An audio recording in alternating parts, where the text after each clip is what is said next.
Due to the length of the previous program, we now join the following program already in progress. The third-ranked Baylor playing host to the Buffalo Bulls. We'll be back for the kickoff next on Fox College Football.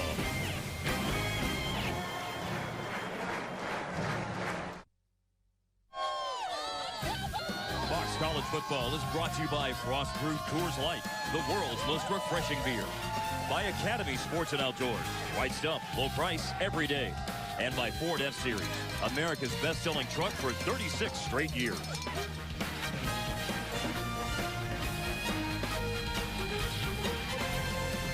A great day in Waco, Texas. It may still feel like the middle of summer, but it has not dampened the enthusiasm of the Baylor line.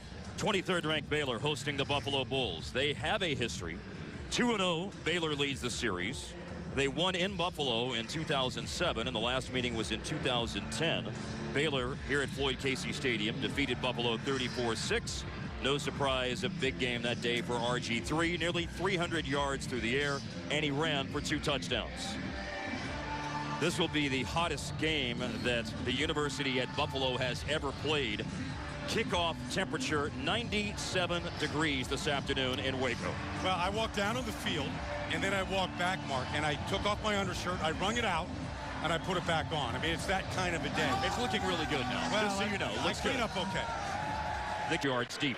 It's time for the Academy Sports and Outdoors Right Stuff players to watch for Buffalo's offense and Baylor's defense. Well, Alex Newts is the wide receiver for Buffalo. He caught 9 passes and a touchdown last week against Ohio State. He's a really smooth player. Bryce Hager, the leader in tackles a year ago for the Big 12, led the Baylor Bears last week against Wofford with 12 tackles. And Eddie Lackey was all over the field as well. After the touchback from the 25, that's where Buffalo will start. Joe Licata at quarterback. On a flea flicker to open the game. A little razzle-dazzle to start it out. Licata goes deep. There's a flag down, but the pass is caught. Inside the 30-yard line, down near the 25 of Baylor by Alex Newts. You want to take a play to start a game and take the crowd out of the game and all the buzz, you throw a flea flicker in there. And it was a great call on this play and well executed. Even though Newts got bumped, he still came down to catch. Number 13, defense. The penalty is declined. Play resulted in a first down. That's the referee, Alan Eck. It's 54 yards ballsy on the flea flicker. Well, I mean, here it is. It's to Oliver. Oliver throws it back to Licata, and Licata lets it fly. And this, I talked about Alex Newts. This kid just simply gets behind defenses. He did all Saturday last week in Columbus against Ohio State. And look what he does to this Baylor Bear defense that has a lot of speed. 6'3", 205 from Grand Island, New York. Brandon Oliver from the Baylor 21. A gain of 3. Joe Licata started the last 4 games of the 2012 season, and Buffalo went 3-1. Those are the career numbers. When we talked this week with Jeff Quinn, Baldy, he said Joe Licata gave them a spark when he became the starter last year. Yeah, and I thought he carried over even last week. Down 23-0 in the first quarter to Ohio State. He brought him back. They outscored Ohio State 2017 the last 3 quarters. Nowhere to go for Brandon Oliver. On second down, the Baylor defense, who gave up a 54-yard pass play on the first play of the game, throws back Brandon Oliver for a loss. Chris McAllister led the way. Well, that's McAllister and Bo Blackshear inside. They got good penetration, so they set up a 3rd and 10. Now, if you're Baylor, your all eyes have to be on Newts, 19 out of the wide receiver. I mean, he's a guy that can win jump balls. He's their best target. He's a guy that can go up and get the ball. I expect this ball to go to Newts here. Fred Lee is wide to the left, and in the slot, tight end Mason Schreck. Play action. Looking left, Fred Lee, who did not catch a pass last week but did run one time, has it right at the first down marker. KJ Morton on the tackle. This probably will need to be measured. Yeah, I mean, here up at the top. I tell you what, it's good coverage. It's a great throw by Licata away from the defender. Lee did a good job of shielding it. They don't even need to measure. No. Buffalo converts on 3rd down and 10 after only going 3 for 14 on 3rd downs last week. The Buffalo fans here in Waco like it. Well, that's not an easy trip to make. No. Jeff Quinn, the head coach. a long-time offensive line coach at a number of stops in college football. Last job, offensive coordinator at Cincinnati. Fourth year now at Buffalo. Brandon Oliver. Eddie Lackey. And a host of green shirts on the defense there for Baylor as Buffalo moves inside the Bears 10. You know, I'm just watching Brandon Oliver here, and everybody's talking about, you know, this is the hottest game Buffalo's ever played in. But, like, Brandon Oliver is from Miami, Florida. I mean, they've got 12 kids from the state of Florida here that have been recruited up to Buffalo. And so these kids have played in this type of weather their whole life. I mean, Brandon Oliver is not going to be fazed by the temperatures down in that field today. Just like they weren't fazed by the temperatures in Columbus last week. Ohio State was the team that had more players cramping up than Buffalo did. Second down inside the 10. Oliver, a hole opens up. Oliver fighting for the end zone. He's close. They can pick up a first down without a touchdown, and they are right on the 1-yard line. And they ran right behind their experienced left side of the line in Carlson and Davis. These two guys over here, 50 and 56 now, they are experienced. They're all MAC players. Look, they get every block. A knockdown block by Carlson. That's a good blocking up front. And they are nasty on that left side of the offensive line. First and goal. Licata to Oliver. Stacked up. He's stopped. Big hit. That's Lackey. Lackey's really had a bite out of things early on from a defensive perspective. Well, Lackey's the senior. He was at Riverside Community College. Got one player down for Baylor here. I don't know if that's Bryce Hager. Yeah, Bryce Hager right there. Hold his head. I mean, you did down the goal line. It's just all collisions, sometimes mid-air collisions, just trying to stop a guy like Oliver going in. Almost 3.5 minutes into the game. Buffalo is looking at a second down and goal to go at the 1. But medical attention right now for Bryce Hager, the junior from Austin.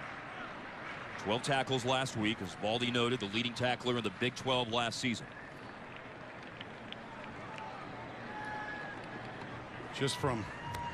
Just down the road in Austin Westlake High School, a power in the state of Texas, high school football, big 5A school. He has to come out of the game as backup last week. Avion Edwards from Stephenville, a redshirt freshman, had 3.5 tackles for loss and had a sack last week. I think Brandon Oliver here might have kicked him. Yeah, there's. Oh, yeah, just in the head there. Oh, right in the back. Yeah, he got it twice. Yeah, he did. So he just got dinged. You don't know if that's a concussion, what that might be. You always have to be concerned nowadays, but that's exactly what gave him a little bit of a ding. Second and goal. Oliver will give it another go, and there's a crease for him to find his way into the end zone. After falling behind 23-0 last week, Buffalo strikes first here at Baylor. Right behind Jason Carlson, the senior, all-MAC guard. Got good movement over there, and when they needed tough yards, that's right where they went. That's a heck of a drive, though. I mean, that'll, you know, I mean, Art Briles talked all week that playing Buffalo was going to be a step up in the competition. They just showed you why. Patrick Clark from Newcastle, Delaware, puts Buffalo in front 7-0. 3 minutes and 38 seconds gone in the game. And coming at you, Bo Oliver. This year may become the leading rusher in University of Buffalo history. He finds the end zone in Waco. The first rushing touchdown this season for Brandon Oliver, who had 5 last season. It puts Buffalo in front of Baylor 7-0. Well, it started early with the flea flicker. Throw back to Licata, who let it fly to Newts. Got behind the Baylor defense. And then a couple good throws. This one on 3rd and 10 to Lee. Got a first down. And then Brandon Oliver with a couple tough runs off the left side, including that 1-yard touchdown plunge. And the Buffalo Bulls, UB, beating BU right now, 7-0. The BMW scoring drive for Buffalo. 7 plays, 75 yards, 3 minutes and 38 seconds. Again, the big play was the flea flicker pass from Licata to Alex Newts. And Brandon Oliver, who needs around 550 yards to pass James Starks of the Packers to be University of Buffalo's all-time leading rusher. plunges in from a yard out. There's Bryce Hager. He got hurt on the play before the touchdown. Yeah, it looked like he got dinged. He got kicked in the back of the head. And I don't know if he's just trying to clear the cobwebs right now. We'll see if he goes out for the next series. But meanwhile, Buffalo kicks off here, and their job is to try and slow down an offense that put up 69 points a week ago right here against Wofford College. Most points ever at Floyd Casey Stadium. Patrick Clark. Darius Jones for the 5.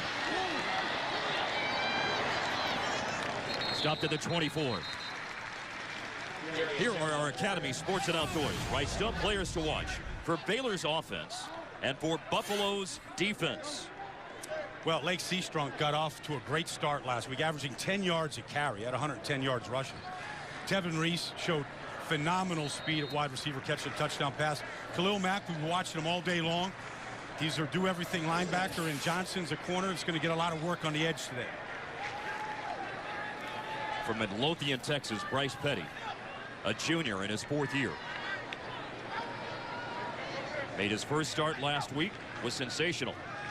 Hands the ball off on the first play from scrimmage for Baylor to Lake Seastrunk. Surging forward for 2 yards with one of Buffalo's linebackers, Blake Bean, on the tackle. Let's go. Baylor very quick on offense, as we saw last week against Wofford. Seastrunk sweeping. Took those past the 30, out of bounds. Lou Tepper, the defensive coordinator for Buffalo, told us, Baldy, they practiced with the scout team counting down from 14 seconds for plays this week. And sometimes that's slow. Sometimes it's 10 to 12 seconds. Like right here, up the gut, another run for Baylor, and a first down is converted on 3rd and 2. Derek Grimm with the tackle. Well, let's just see how quickly they get this play off. The clock started down here at the bottom with 40 seconds to go. Lake Seastrunk late getting on the field. They had brought in Glasgow Martin for that last play. Play fake, first throw, Bryce Petty caught, Tevin Reese turns inside. Here's the speed. Reese off to the races. He will score. Tevin Reese, touchdown, Baylor. 61 yards.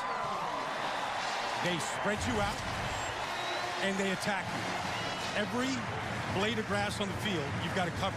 And if you give Tevin Reese a couple of yards separation, it's a track meet, and you're just not going to catch that man. He showed it last week against Wofford. He showed it again today in a long line of great receivers at Baylor.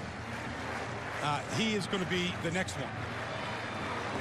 Tevin Reese has now caught a pass in 39 of the 40 games he's played for the Baylor Bears. Aaron Jones nails the extra point. He's made 117 consecutive extra points. Let's take another look at it. The play fake to Seastrunk, the pass to Reese, and he is picking him up and putting him down 61 yards to the end zone. It's tied after a 1-minute drive by Baylor.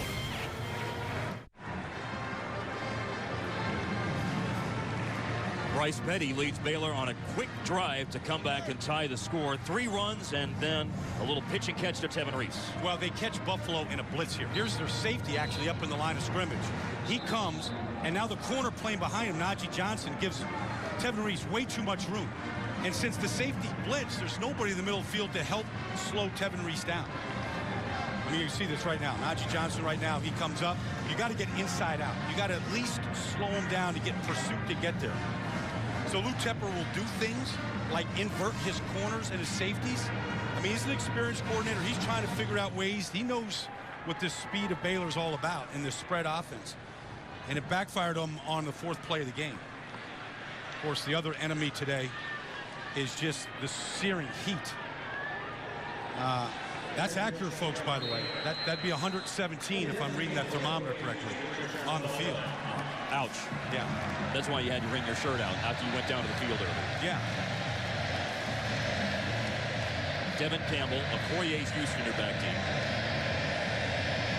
Aaron Jones to kick off for Baylor after a 54-second touchdown drive. From the goal line, Houston doesn't even get back to the 20. Avion Edwards with a stop. The sports and highlight show that you've been waiting for is here. Fox Sports Live as Jay Onright and Dan O'Toole are joined by Donovan McNabb, Gary Payton, Andy Roddick, and Carissa Thompson to bring you everything you need to know about the world of sports. Fox Sports Live airs nightly on Fox Sports 1. You know, also on that show is Gary Payton, Mark. He's going into the Hall of Fame, the Basketball Hall of Fame. This weekend, Bernard King joining him there, so I'm sure that they will vet him on Fox's new favorite talk show. Gary Payton, a long career with the Seattle Sonics, most notably. Brandon Oliver had the touchdown run, and Oliver with a run on first down for Buffalo, a drive that starts from their own 18. He picks up 4, and Eddie Lackey, who's been on a host of plays early on for Baylor, stops. Well, the one thing about Buffalo's offense is they're very multiple. They'll line up in a pistol formation. They'll line up in a spread formation, a power. They show you a lot of different looks. But ultimately, they've got a good experienced offensive line up front. Here's the pistol now on 2nd and 6. A deep ball. They're trying to hook up down the middle of the field with Nukes, and there is a flag down. Newts drew a pass interference play, but still caught the ball on the flea flicker early on. He's just one of those guys that is just always gets behind the defense. Pass interference, number 22, defense. 15-yard penalty. Automatic first down. Now, they don't get their corners and their safeties of Baylor kind of paying attention here. Here's Joe at the top here against Newts. I mean, he's just a straight, he just gets inside him right now, and he grabs that jersey to try and slow him down. It's the right call. But he's sneaky fast. And so he got up on him quicker, and all of a sudden he saw him going by him. He grabbed the jersey to slow him down. First down. Mason Schreck. They're all excited about their tight ends here in Buffalo. They caught 7 passes last week against Ohio State, and Mason Schreck had 4 of them. I'm a young redshirt freshman. You'll see him. He'll move all over the place. They'll put him in the slot. Here he is in the left slot this time. In a stack formation. From Medina, Ohio. Matt Weiser, a tight end, caught 2 passes last week. A touchdown on one of them. Jimmy Gordon also caught a pass last week. The tight ends were active. 2nd and 6. Oh, and it's dropped. They were looking for Schreck again. Well, they were working on Terrell Burke, the safety that time, out of a bunch formation. So they're just trying to see if Baylor's got their rules against bunch lined up. That's a good throw by Licata. Put it right in Mason Schreck's hands. He knows he pounced the turf afterwards. He knows he should have caught that ball. And this is the down. This is the down right now that you got to do to stay on the field, convert on 3rd and 5, keep that Baylor offense off the field. Buffalo converted on a 3rd and 10 on the last drive. 3rd and 5, a delay handoff, and there's room for Oliver, and he ends up running over one of his own linemen to get the first down into Baylor territory. This is just a draw, straight draw right up the middle. You know, you invite that pass rush, and then you kind of sucker punch him here. Yeah. Like he shows pass, now a little draw set. All right, got some good blocks. You see some white jerseys rolling around on the ground, just trying to get Baylor's feet all tangled up, and it worked. Powered over the center, Trevor Sales at the end of the run. Oliver, his longest run last week against Ohio State was 10 yards. He ran for 10 on that 3rd down, but nothing doing on that first down run of a yard. Terrence Lloyd started. Well, he did, and that's the read option, where they don't even block Lloyd. They option Lloyd. All right, he's the quarterback's man, but Lloyd read it well, and he closed down. Since he wasn't blocked, he was able to put the hit on Oliver. Which one is really calling the play? You've got a couple of double signals, and you got the right one. A lot of deception. 2nd down and 9. They are really looking to establish the run, and then they've stretched the field with a couple of deep balls. That was Oliver with a short gain. But, you know, as Buffalo is signals into place here from the sideline, you know, I mean, Jeff Quinn told us, he goes, we're not going to be intimidated by Baylor. Right. No, we believe in what we're doing. We know we're a good team in the MAC. We showed you last year, opening up at Georgia between the hedges, last week in the horseshoe at Ohio State, that we can play with these guys. I think the longer they keep this game close, the more 3rd downs they convert, the more they'll believe in themselves. Licata in the pistol. 3rd down. Guns over the middle.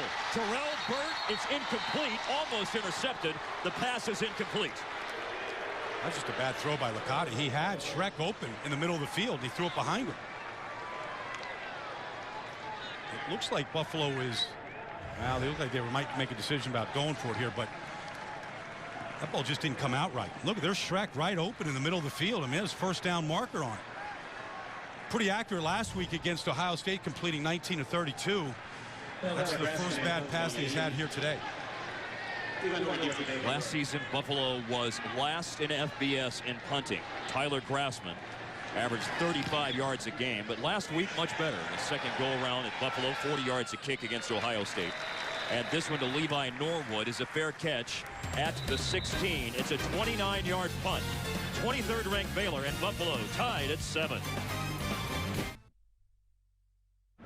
Midway to the first quarter, 7-7. Bryce Petty, second starting quarterback. He's the new conductor of the Baylor offense. Let's see what he and the Baylor offense can do in today's Geico playbook. Well, they're the super spread option offense. They spread you out. Look, there's 3 guys outside the hash mark.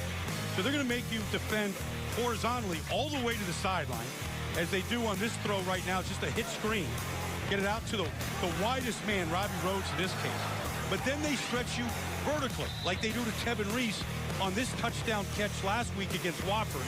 Straight speed right down the sideline. So they spread you vertically, they spread you horizontally, and then in the middle, they make you defend every blade of grass here. It is very tough, and the speed is what really magnifies the scheme of Baylor. The speed was on display when Bryce Petty found Tevin Reese for a short pass play that Reese turned into a 61-yard touchdown on Baylor's first drive. The tight end, Jordan Niver, is in. Fake to Seastrunk. Up top.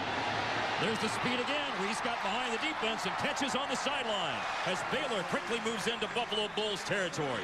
Well, you can see that Baylor wants to strike, and they're going to make them think deep. They went max protection that time, and they just let it fly, and Petty is incredibly accurate on these deep balls. 44 yards and an inside handoff. Room for Seastrunk. Another first down for Baylor. They are quickly on the move. Remember, Baldy, the first touchdown drive was 54 seconds. Yeah, well, they led last year in college football, Oregon had 23 touchdowns of less than a minute. Baylor was second with 19 touchdowns under a minute in drive a year ago. At the 25, Seastrunk stutter steps. Great move to the sideline near the 10. He put a mark in the deep freeze. You know what I mean? That's what you call that. When that guy stutters and the feet stop, the defense has to stop. So that's what you call the deep freeze. And then Lou Tepper right now, he knows about the deep freeze. He's been coaching a long time in college football. 35 years of Division I experience. Seastrunk again.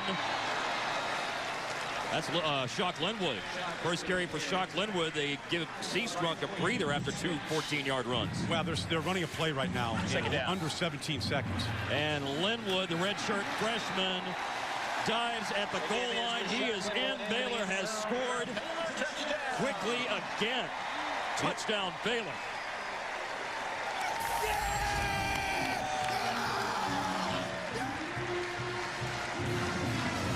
It really is a blur.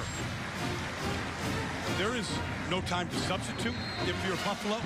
There is no time to catch your breath. Jeff Quinn doesn't even have a chance to say anything right there. He's speechless for one of the few times you ever see Jeff Quinn. Further review. Now the question is, did Shock Linwood get into the end zone or not? Well, if it stands, he had 1 touchdown run last week, so it will be the second for the redshirt freshman.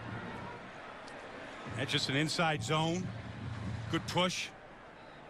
I don't know. It was ruled a touchdown. All right. Will there be enough to overturn it? We'll see if we get a look here. You can't tell if the knee is down right there. You can see the ball crossing the plane, but you can't tell if the knee was down. If you don't see a picture with the knee on the ground before the ball crosses the plane, they got to keep it a touchdown. And I think they will.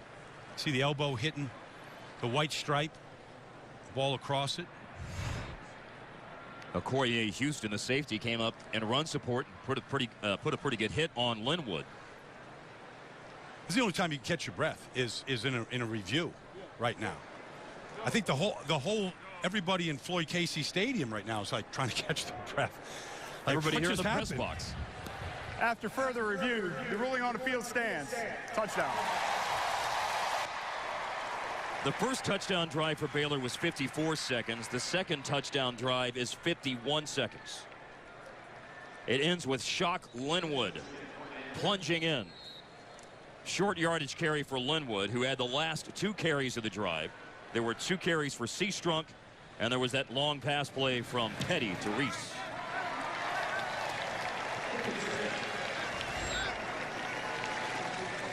All right, let's check out the deep freeze again. The move by Lake Seastrunk. That's what we used to do to Barry Sanders. Put the camera on the feet.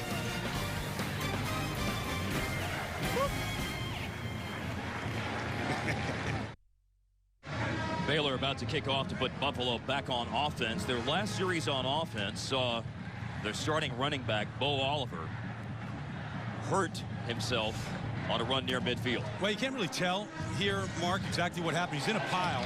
He gets up a little slow, gets help, get up on his feet, and then you see him kind of limping a little bit.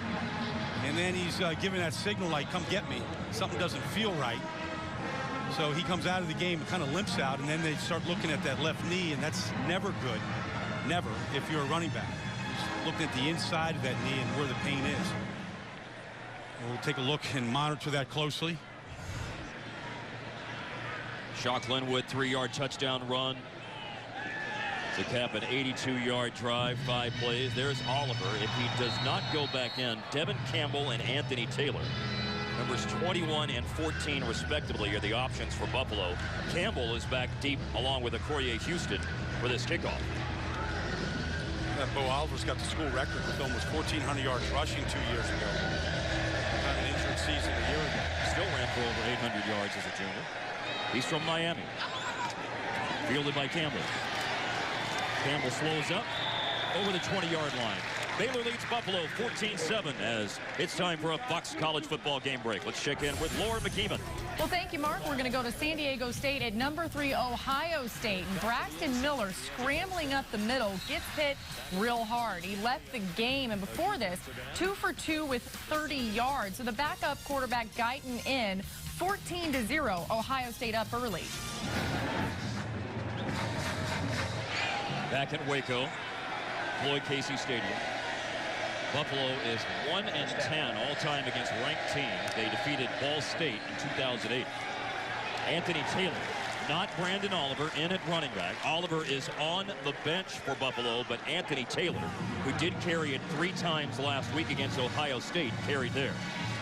It's hard to make right now. It looks like Bo Oliver is buckling his helmet up, which means he might be going back in the game. In the meantime, probably just told Taylor, you got the series. We'll see how it goes. Taylor, 5'10", 210 pounds. Devin Campbell is in.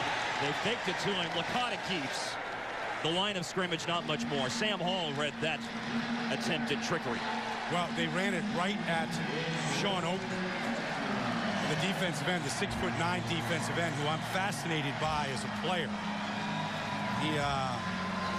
How he got out of Pennsylvania to Baylor is a long story, too long to tell in between plays, but he's still learning how to get in a 3-point stance. He only can get in a 4-point stance right now.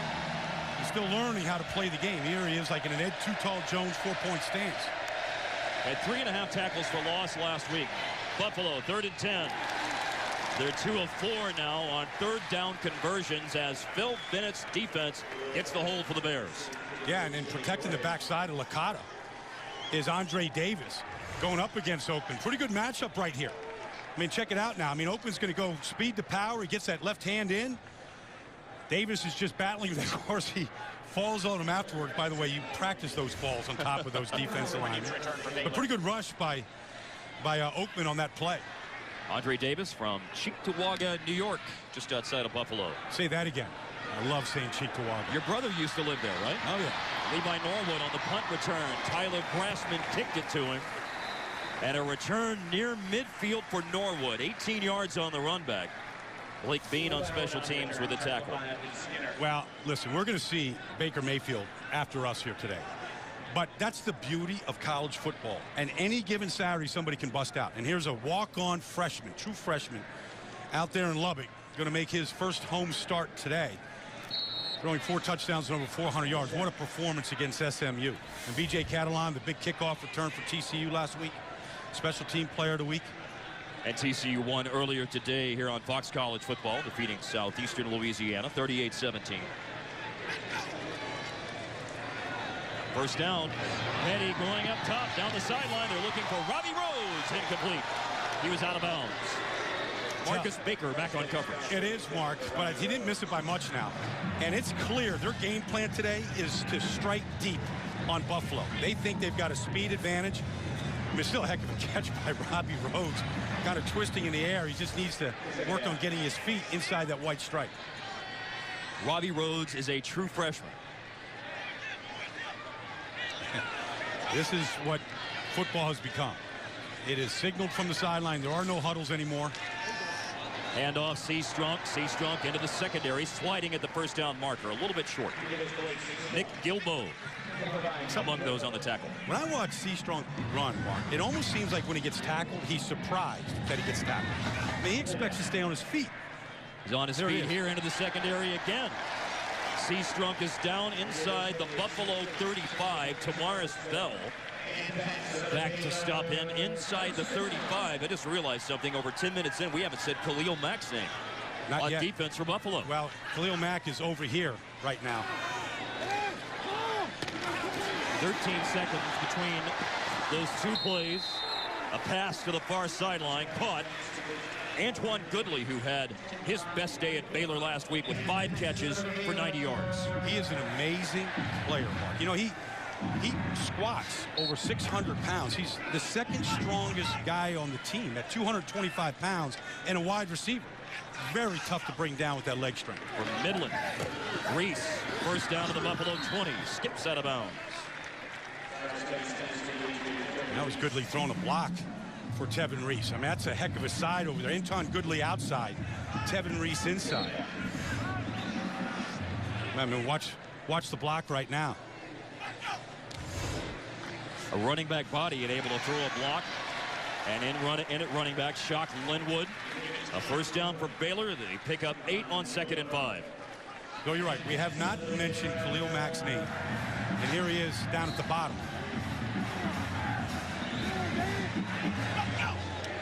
Had 9 tackles last week. First and goal at the 8. Big hole. Seastrunk blasting into the end zone. Baylor up 20-7. It is flat out fireworks here at Baylor. It is as exciting an offense as there is in college football. They climbed into the top 25 this week, right, with their 69-point performance against Wofford, step up against Buffalo, and really 3 possessions and 3 quick strike touchdowns, and everybody seems to touch the ball. Aaron Jones puts 23rd ranked Baylor in front 21-7 with a PAT.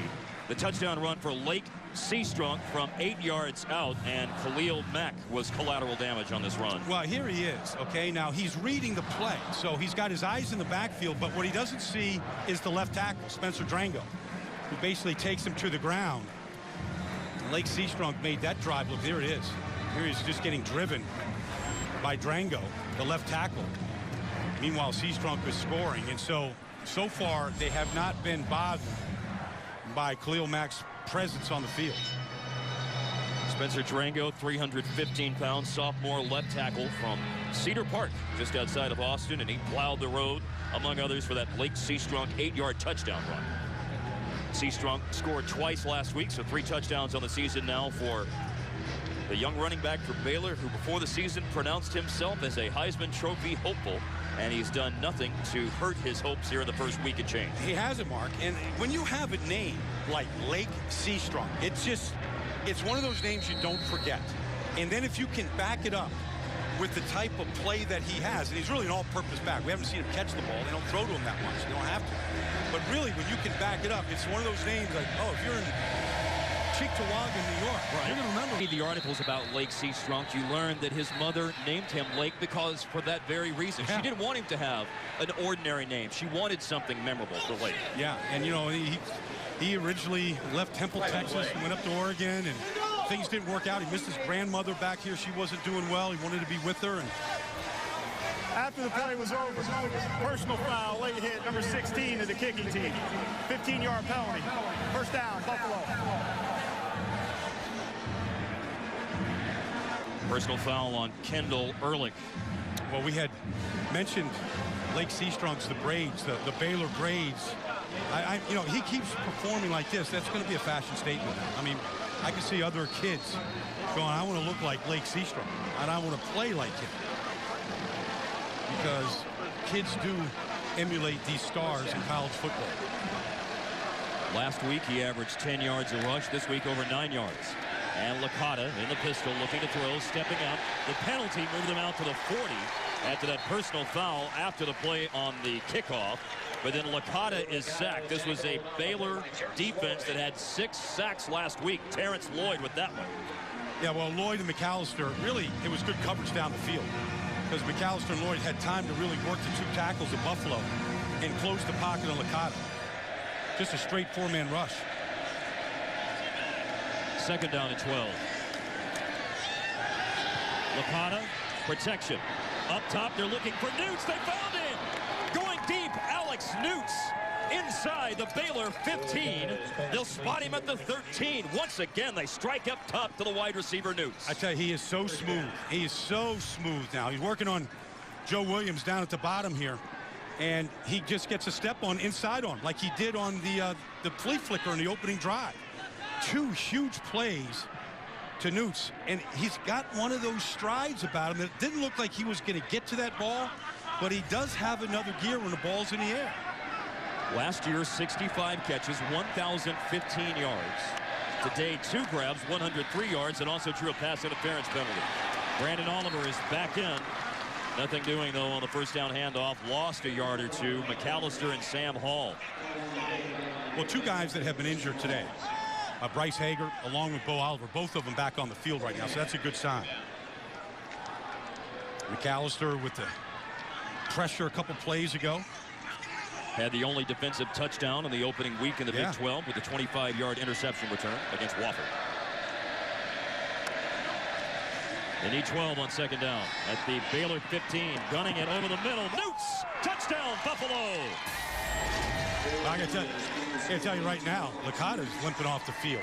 Didn't see what had happened. Maybe something happened on the sack a couple plays ago, but Jeff Quinn loves it. He said he wants a tough-minded football team, and I think he's got one. They were down 23-0 in the Horseshoe at Ohio State last week. They had no quit in this football team. That's a big drive for Buffalo, answering those 3 quick scores by Baylor. Jeff Quinn told us this week. Oh, they blocked the extra point. They blocked the extra point. Ahmad Dixon. Patrick Clark's extra point was blocked. They've got athletes on Baylor now. That's a good sign that they're not just giving the extra point. They're fighting to keep every point off the board right now. 15 yards. Licata finding Alex Newts. They gave him time to throw. Well, they did. Play action pass right now. Double teaming on McAllister. Licata got a chance to step into it. There's Newts on the outside now. Straight post. There's really a double slant. The inside receiver went inside, and then Newts did. And got a little wobble on it, but it got exactly where it needed to. Newts did a good job of covering up, protecting it. Then Ahmad Dixon, Baldy, with the extra point block. Coming right off the left side.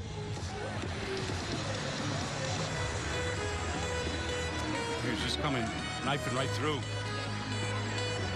And Alex Newts has been everything advertised and everything we watched on film this week, Mark. Yes. And everything that Jeff Quinn, his coaches, talked about. He's been all of that. And it's still only the first quarter. Minute and 41 seconds on the drive. 4 plays, 60 yards. Alex Newts is 4th amongst seniors in FBS now in touchdown receptions. 21 now. Yep. Cody Hoffman of BYU, who will play Texas later. 22 touchdowns now. Chasing Cody Hoffman, out there in Provo tonight. They're going to run out of the end zone. Darius Jones cutting across the field. Didn't have the speed to turn the corner and upended at the 10-yard line. Baylor leads 21-13. Time for a Fox College football game break. Let's check in with Laura McKeeman. Well, hey, Mark, in number 2 Oregon at Virginia. First quarter, DeAnthony Thomas, a 40-yard touchdown run to give the Ducks a 21-0 lead at the time. His second touchdown of the game, and Virginia did put some points on the board, so it's 21-7 in early second quarter. Well, Baldy, Buffalo has shown us that they can hang with the Baylor offense. They've driven for 2 scores here in the first quarter, but now can the Buffalo Bulls defense come up with a stop? Well, they need turnovers, and they need to take away, so they have to gamble a little bit. Now, you can see that they, against the receivers, they're 3 over 2 on one side, 2 over 1 on the other. Field position may be their friend here since Baylor has to start at their own 11. Nick Gilbo with the tackle on the first down run. Well, we spoke with the defense coordinator, Lou Tepper. I asked him if he had an extra pot of coffee this week, staying up late at night, trying to slow this team down. Second down and 7, and this time Petty keeps it with a 15 for a gain of 2. That's one thing we haven't seen from Bryce Petty much last week nor this week so far, is his ability to pull that ball down and run with it. It's not what he's in there to do, but they got to keep him honest. And Buffalo does a full hockey shift here, changing personnel, getting fresh bodies on the field for this third down. Bryce Petty did have a scramble last week and was also hit late out of bounds on that particular play. As they line up over the 16, there's a timeout. Buffalo, their first charge of the half, 30-second timeout. Jeff Quinn, 9-28 his record as the head coach at the University at Buffalo. They call a timeout here with 1:16 left of the first quarter. Baylor in front by 8. Last week was the first start for Bryce Petty, and his numbers really stack up very favorably against RG3 and Nick Florence in their first career starts at Baylor as you compare the 3. They really do. You know, and so much of that is the system that Art Briles and Phil Montgomery have put in place here, where they give you a lot of easy completions. They kind of take a lot of the mental gymnastics out of it, you know, and they allow you to play fast. Of course, I think the entire country can't wait for Monday night to see the debut of RG3 against the Philadelphia Eagles and just what that knee is going to be like coming back from ACL reconstructive surgery. After the timeout by Buffalo, it's 3rd down and 5. Petty, protection, over the middle, and off to the races at the 30. Antoine Goodley showing the speed, makes a man miss. Goodley racing for the end zone. Touchdown, Baylor, 84 yards.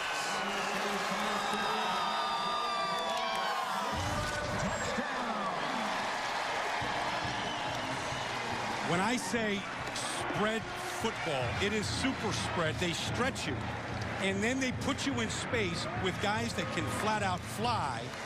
If this was flag football, Buffalo would not have ripped the flag off of Anton Goodley's body. They didn't touch him on that play. I think, as you put it, when we talked earlier in the week, and you said it on the broadcast today, Baylor makes you defend every blade of grass on the field, and that's a very difficult thing to do. I mean, it's just a quick slant. I mean, it's nothing more than that. It's a route that Buffalo has seen. I mean, here it is. He's just coming straight into the middle right now. There it is, quick slant. But if your feet aren't moving and everybody isn't moving together, you're going to get that seam.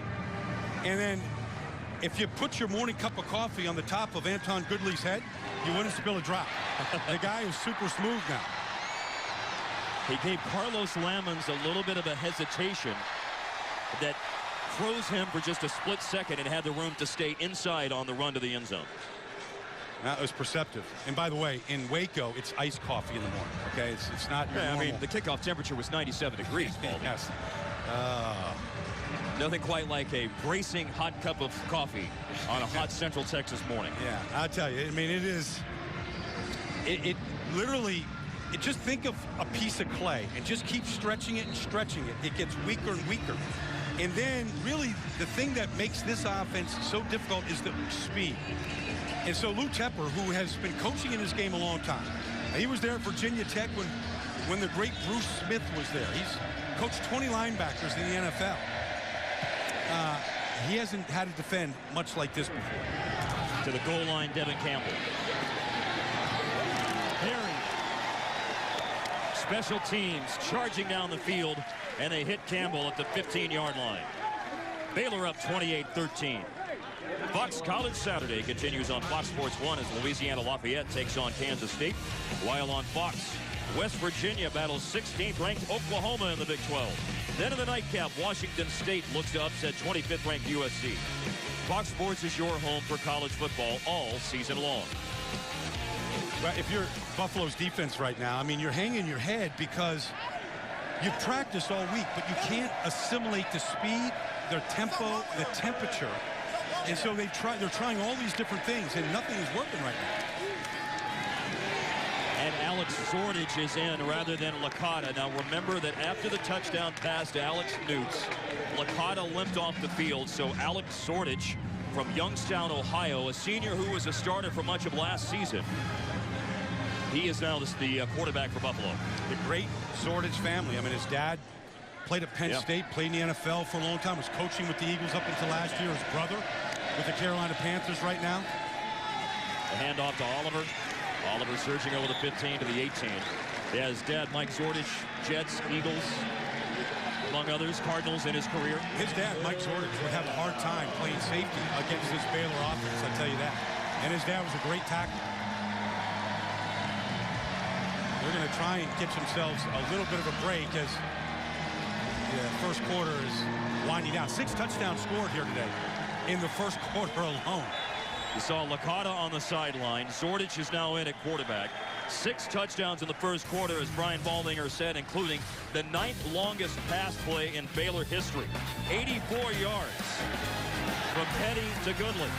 A host of big plays in the first quarter. After one, it's 28-13. Baylor leads Buffalo. You're watching Fox College Football.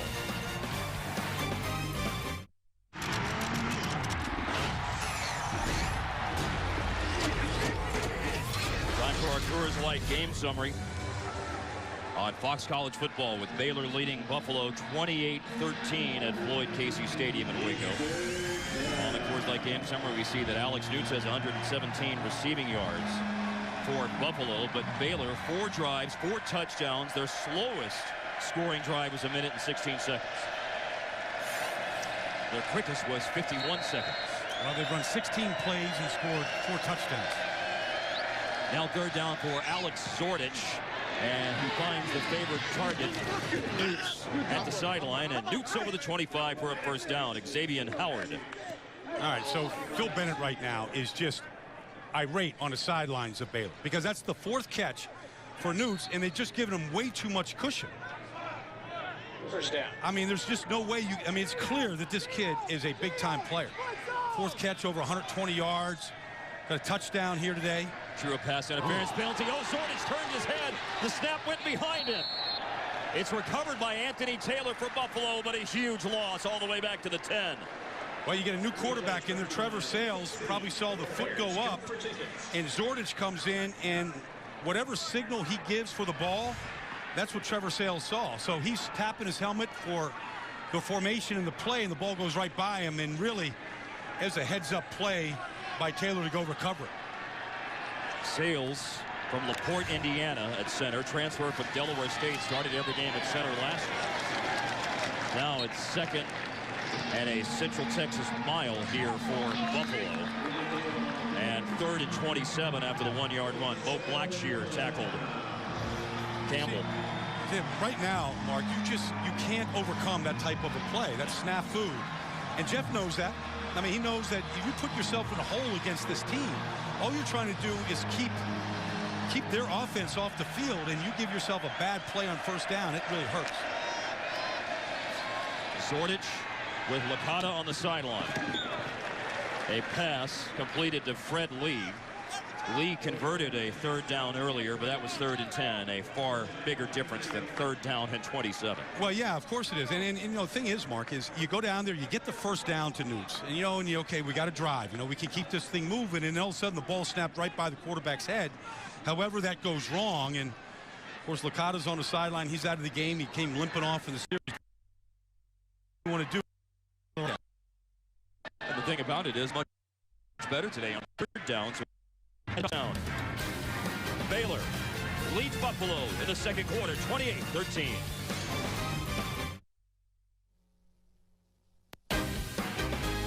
Fox College Football is brought to you by Whataburger. Try one of Whataburger's all-time favorites, 24 hours a day. And by Fred Loya Insurance. Take the 10-minute challenge and save.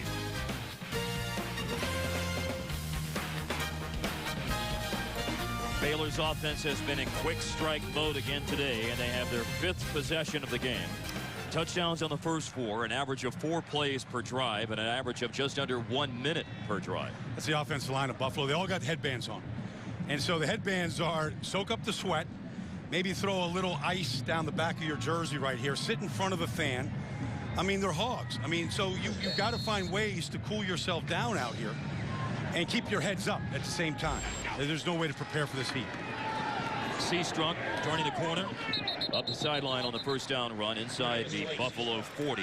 The game time temperature was 97 degrees. That's the kind of heat we're talking about. We had a shot of a thermometer on the field, Baldy, that was at 115. Well, it's different on the field. It's different, and I use that term, hog, with endearment. I was a hog at one time in my life, and I did all that. So, who just took the thermometer, by the way? Seastrunk hesitates, surges inside the 35. First down, Whitney Sherry on defense for Buffalo with the tackle, but Seastrunk picks up 7 and a first. What I like about Seastrunk is that guy has great control of his body.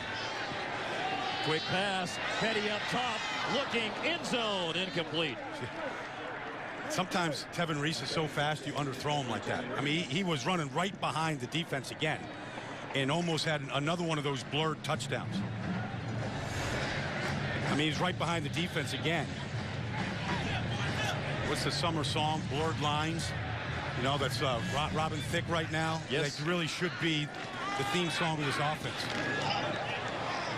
Seastrunk inside the 30 on the second down handoff. Art Briles would appreciate that because, as he told us before week 1, play calling on offense is sort of like songwriting. Yeah. Well, Art Briles, look, they're trying to get guys in as there it is. It's a quick pass. They go to the tight end, Jordan Niver. I think Art Briles loves that. When he sees a full change of defense and then they're trying to get a play off, Art Briles is excited. Like, get it up, just go, just snap it, just throw it. That Jordan Niver might be the best physical specimen on the entire team. He's got full-grown body now, 5 years here, transfer from Stanford, can do it all at tight end. 10 passes for 80 yards last year. Swing it out to Corey Coleman. And Coleman fighting for extra yardage to the Buffalo 10. Well, they're running a play right now, about a play every 14 seconds here. And so it is, no matter how you try to prepare for it, it's dizzying. Goodley is in the backfield. They hand it off to him. It's controlled chaos. A play every 14, 15, 16 seconds for the Baylor offense. Khalil Mack with a tackle there. Well, Goodley went from wide receiver to tailback on that play. Now he comes back out here to the right wide receiver position, all the way outside the numbers. First and goal. Petty, the keeper at the 6, bounces off a tackle into the end zone.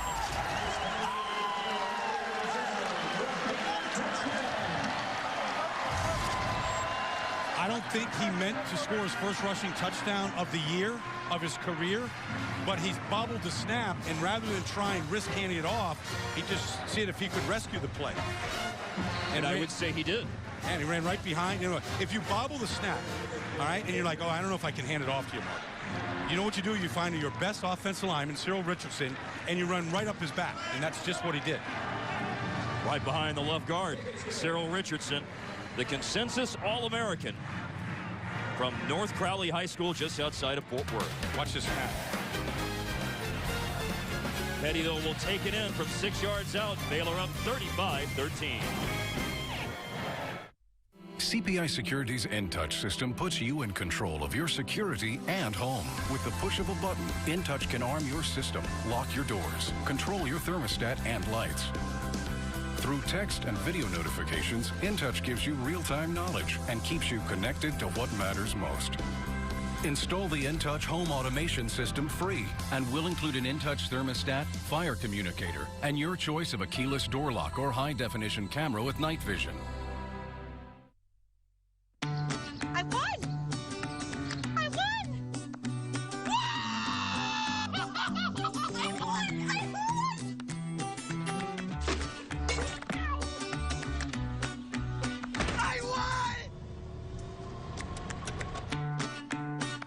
Jumbo bucks just got bigger. Looks like some people already knew that. Take your chance to instantly win up to $5 million. Play the all-new Millionaire Jumbo Buck Scratcher, new from the Georgia Lottery. My name's Lindsay. And I'm Justin. I joined Christian Mingle because I wasn't meeting the people out in where I was living or the community where I was at. Pretty sure it was the first day. I was just going through the pictures of the people, and I finally saw him, and then I sent him the spark, and after that, it just clicked. Meeting Justin through Christian Mingle was view it as a gift from God. Without Christian Mingle, I have no idea how we could have met. Joining is easy and free. Join ChristianMingle.com today. Braves fans, here's another chance to win a Delta getaway, including 2 round-trip tickets, 2 nights accommodations, and $250. Just text Delta to South. That's Delta to 76884. The winner will be announced Monday, September 16th when the Braves are battling in the nation's capital. And Medallion members, don't forget, the Sky Miles Medallion lot at Turner Field is available for your convenience at all Braves home games. Delta, the official airline of your Atlanta Braves. Text Delta to 76884. Message and data rates may apply. Entrants may receive 1 text message confirming entry. Winner may be contacted by text message. The 5th Baylor touchdown to put them up 22 points, 35-13, was a run from 6 yards out. Bryce Petty started with a bobbled snap. Yeah. Well, when you bobble a snap, what you want to do is you don't want to take one bad play and lead it to another bad play. And so you just get bodies moving up there. Cyril Richardson. I mean, Bryce Petty looks like a linebacker himself at 235 pounds. And so bodies are just bouncing off of him. So they've got a combination here, Mark. They've got size, athletes, speed everywhere, and they got a system, a proven system right here. And then if you start running a play every 13 seconds in 100+ degree heat, I'd say you got an advantage there. I think that when we talked earlier this week, one thing that you said that I thought was so appropriate, this Baylor offense has a lot of stars, and they're getting a chance to be introduced to the nation today. Yeah, well, you know, they climbed into the top 25 poll this week. They're 23. The highest Art Briles team has ever been ranked this early in the season. They're going to be on the radar of everybody in this country. We'll have a week off, then play Louisiana Monroe here in 2 weeks. Then another week off before starting Big 12 play on October the 5th against West Virginia. There's the big leg of the kicker, Aaron Jones. Yeah, and of course, you know, later tonight, right after this game, Texas playing at BYU, Oklahoma and West Virginia. Yep. Meeting, so all eyes that are Baylor Bear fans and Big 12 fans will be tuned into those 2 games. Earlier today on Fox Sports 1, Oklahoma State defeated Texas San Antonio. Joe Licata, back in, was out the last series. Trips to the right. Licata, a lot of time, but then hit as he throws. It's incomplete.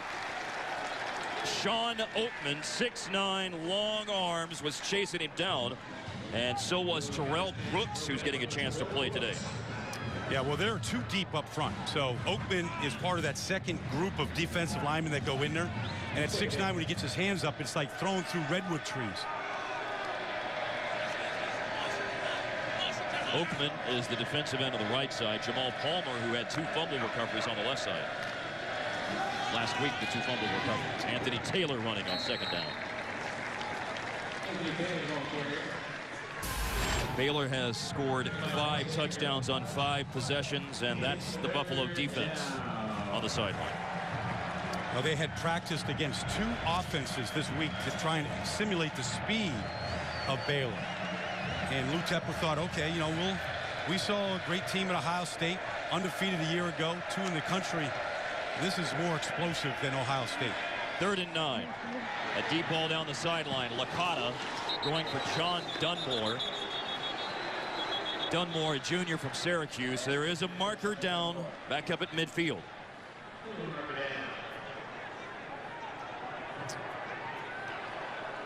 Pass interference, number 8, defense.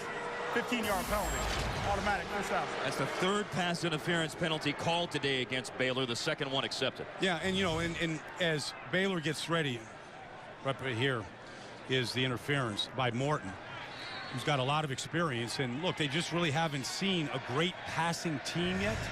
So it's certainly an area of concern for Phil Bennett and his defense. Baylor had 8 penalties last week. They have 3 today. Licata faking the handoff, keeping from his own 41, and wrestled to the turf.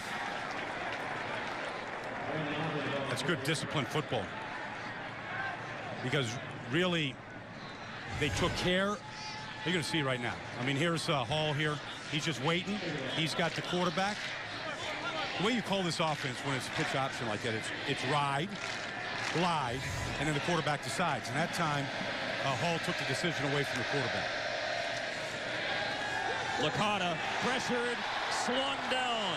Suleiman Masambuco with the sack, but another marker flies in. Masambuco sacked him for a loss of 5, pending the flag. You sound very excited announcing that name right there, Mark. Thank you. Yeah, caught my attention. He's from Trinity High School, the noted program in Euless, Texas. Oh, yeah. Personal foul. Chop block. Number 32 offense. 15-yard penalty. Replay, second down. Saw a couple of those last week for Buffalo not get called against Ohio State. But Oliver on this chop block, and it moves it back to the 25. Well, here's Oliver.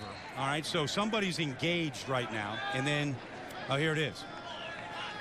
You see, you got the right tackle engaged right now, and then Oliver's going to take his knee. So that's the right call. Player safety is important, and it was well called.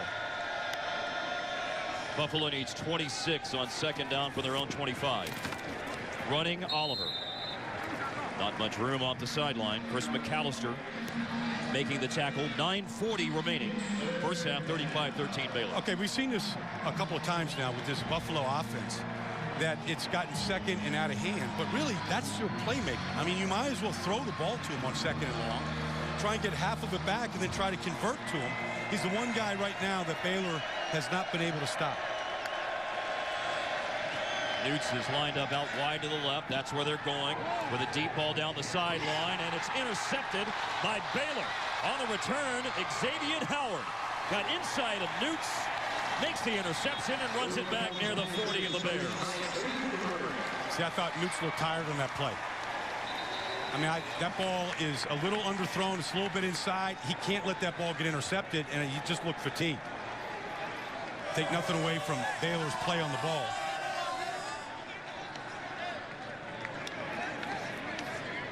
There is an injured player for Buffalo.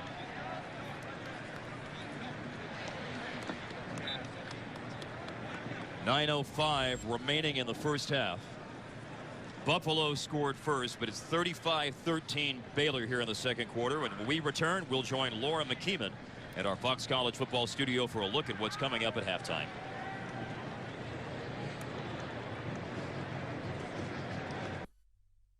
I'm Laura McKeeman, and here's what we have for you on the Fox College Football Halftime Show presented by Arby's. Florida loses the turnover battle against the Canes. We'll tell you all about that one. TCU bounces back from their loss to LSU.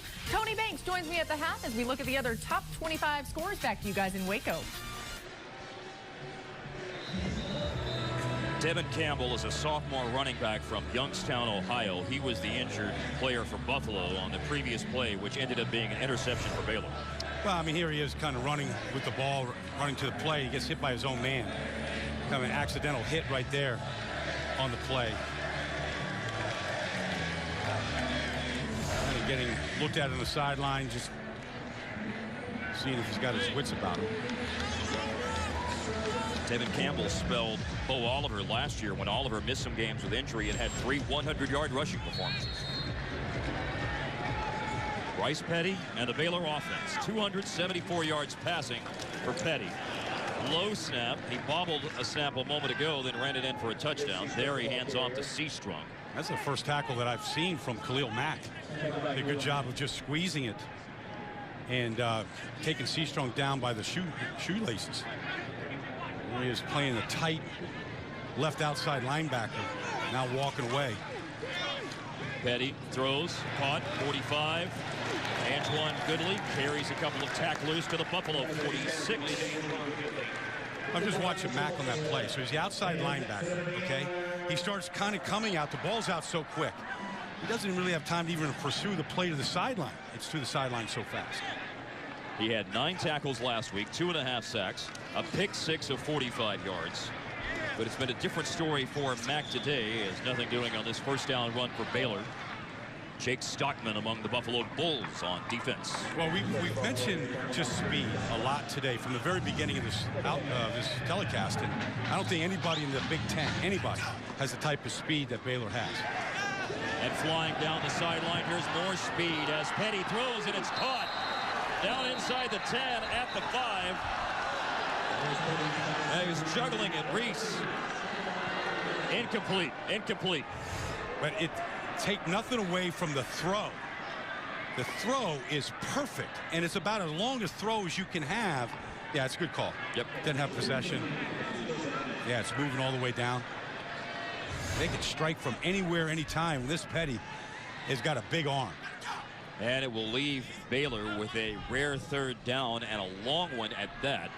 They are 4 for 4 today on 3rd downs. There is no back in the backfield. It is 5 wide receivers spread, sideline to sideline. They need 9. Slant, caught, Goodley, 1st down and more. Hit hard in the middle of the field by Courtney Lester. It's slow to get up. Tamaris Bell. Yeah, he got hit at the end of that play, trying to catch Goodley.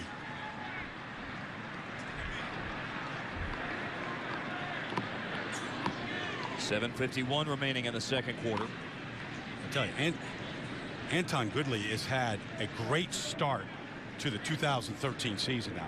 I mean, he's waited a long time for his turn. Yeah, he's had to bide his time behind Kendall Wright and Terrence Williams and Lanier Sampson. Yeah. Josh Gordon. But he is making total advantage of his time this year and a difference maker. Timeout on the field with Baylor up by 22. Coors Light says don't get flagged for breaking the law. It's a cold, hard fact. 21 means 21. So keep yourself and your friends in the game. On a searing hot day here in Waco, Buffalo's had to deal with a couple of injuries in the 2nd quarter. The most recent was defensive back Tamaris Bell. He's going to get hit by his own player here, Baldy. Well, we've seen a couple injuries with these guys hitting their own players because they're chasing speed. And so you can't judge it. He misjudged that Anton Goodley right there, on that play, ended up hitting his own man, Tamaris Bell. And we've seen a couple of injuries like that right now with these guys chasing guys with green jerseys on. It was a conversion on 3rd down and 9 for Baylor. Now Seastruck with a seam on the handoff from the Buffalo 28 where they snapped it. Gains 8. Okoye Houston on the stop for Buffalo. That time, Baylor pulled their left tackle, Spencer Drango. He pulled around and led Seastruck through the hole. Seastruck with his 14th carry of the day. Stood up a defender. Bounced off. Showing speed and strength. He dives for the end zone. He's right there at the goal line. A touchdown for Baylor. That's a great run by Seastruck. He shows you all the ability, control, speed, power when he put his head down and just bowled over a Buffalo Bull. And then the explosion out of that hit, and then the want-to, the desire to score. He's got all of the skills that great backs do. But ultimately, vision and balance come naturally to him. For the 2nd time today, Alan Eck, the referee, will have to look at a Baylor touchdown to see whether or not it will stand or not. That's a long run for Alan Eck. On a hot day like this, the hottest game in University at Buffalo football history. They played a 94-degree game in Waco here 3 years ago, 97 today at kickoff. There's the power. Running over the safety. Now he bounces it out. Now he smells the goal line. Oh, yeah. Yeah. It looked like the right foot had hit the white stripe. So this will be a good review right there before he stretched it out. Be spotting it around the 2-yard line? Somewhere around there, Mark, I think. Yeah. I think they'll get this right. Inbounds right there. Right foot, left foot. Yeah, there it is. Out of bounds there. That's a good call. Good call, good review. That's why they review every scoring play. I don't know, come back to the yard line. He tried to keep that left foot in bounds. Somewhat reminiscent of the way Khalil Mack, right at the pylon, was able to dive last week on his pick 6 for Buffalo. You know, last week we talked about it. I mean, they were down 23-0 to the Buckeyes, and there was no quitting that team. And it was a hot day, a lot like today. But I think this is a little bit different. This feels different today. They look a little more worn out right now. They need a spark, and you know, it can come from anywhere.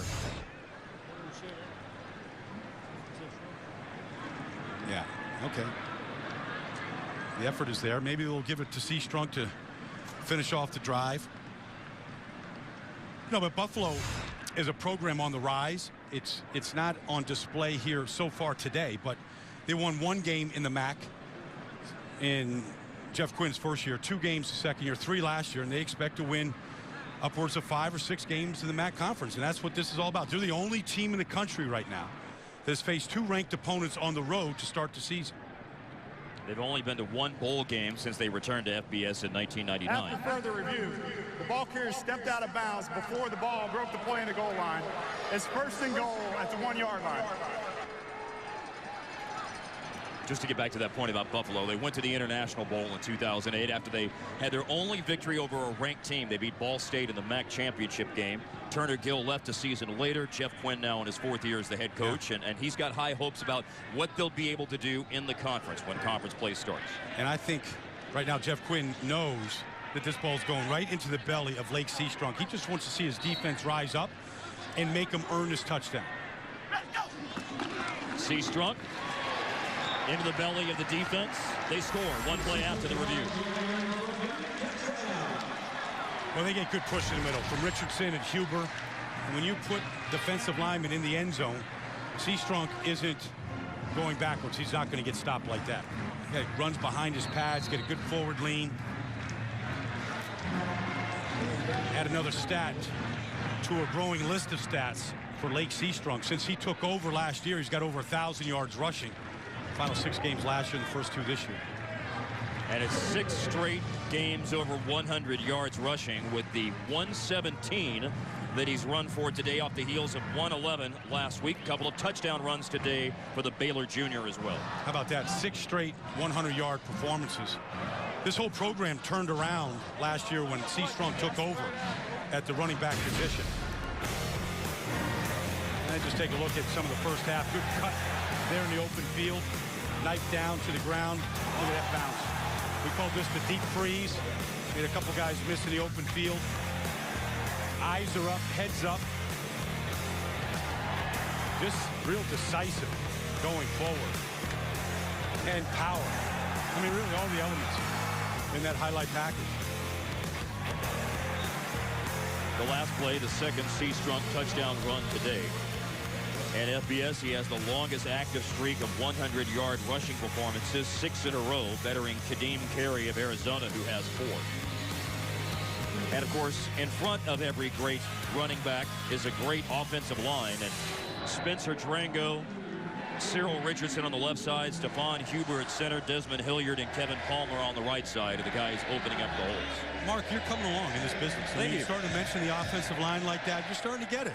When I'm working alongside a former offensive lineman, I have no choice. Well, we are the skilled guys. Our hands are in the dirt or the artificial grass or wherever we play.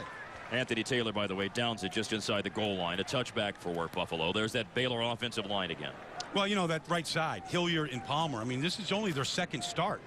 I mean, these kids are, I mean, every single series right now, they're kind of growing up, and as they start to get ready here in a couple weeks for their conference season. And remember that Art Briles had to reconfigure the offensive line after heralded right tackle Troy Baker got hurt in spring practice. Hey, you never know ACL. You're right. You never know how that's going to go. And so far, it's been smooth. And there's hope again that Baker will be back soon for Baylor.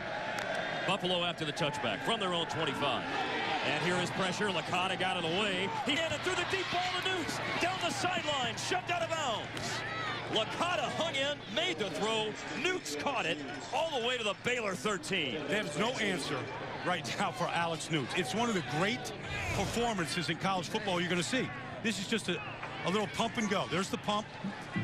And he takes a hit by Licata, but he hangs in there. He puts it in perfect. All we've seen is Newts get behind this defense all afternoon. And that's got to be a tremendous concern. Because now it's on film. It's on tape for everybody in the Big 12 and across the country to see. If you want to go get deep on Baylor, you can do it. 62 yards. Now the safety valve, Anthony Taylor. Cuts inside, hit at the 10. To the 8. That's a good call. Ahmad Dixon, the tackle. Yeah, I like that call on that screen. After you hit him deep, now you set him up, you invite the pass rush, get it out there in space. Alex Wood, the offensive coordinator. Nice call right there. Alex Newts, 5 grabs, 179 yards.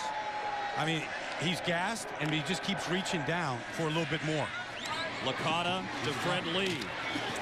Doesn't get that block. Sam Hall, Terrell Burt at the 5. Well, you right now, if you're Buffalo, you're third and you're 4 yards. Third, 3, I guess. You're 2-down territory. You're going for it here. So no matter what you do, now you're thinking you're 2-down territory. I mean, you got to take one shot to Newts, I think, in just sort of a jump ball type of situation. He is 6'3", and he's lined up wide left with Taylor in the backfield, Fred Lee in the slot. Licata rolling, and the ball comes out. It's scooped up by Hager at the 10. A return for Bryce Hager. Still on his feet. Midfield for Hager. Fred Lee trying to run him down. Another move by Hager. Hager to the end zone. The run back on defense for the Baylor middle linebacker.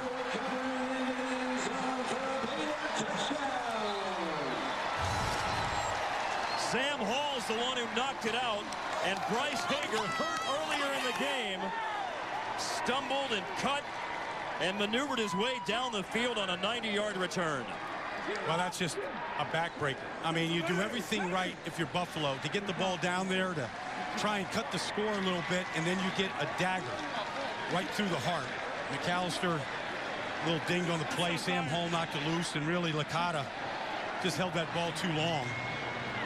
And Hager's conditioning now to play middle linebacker, to go 90 yards in this kind of searing heat and to finish the play. To stumble at one point during it, almost like you're losing your balance.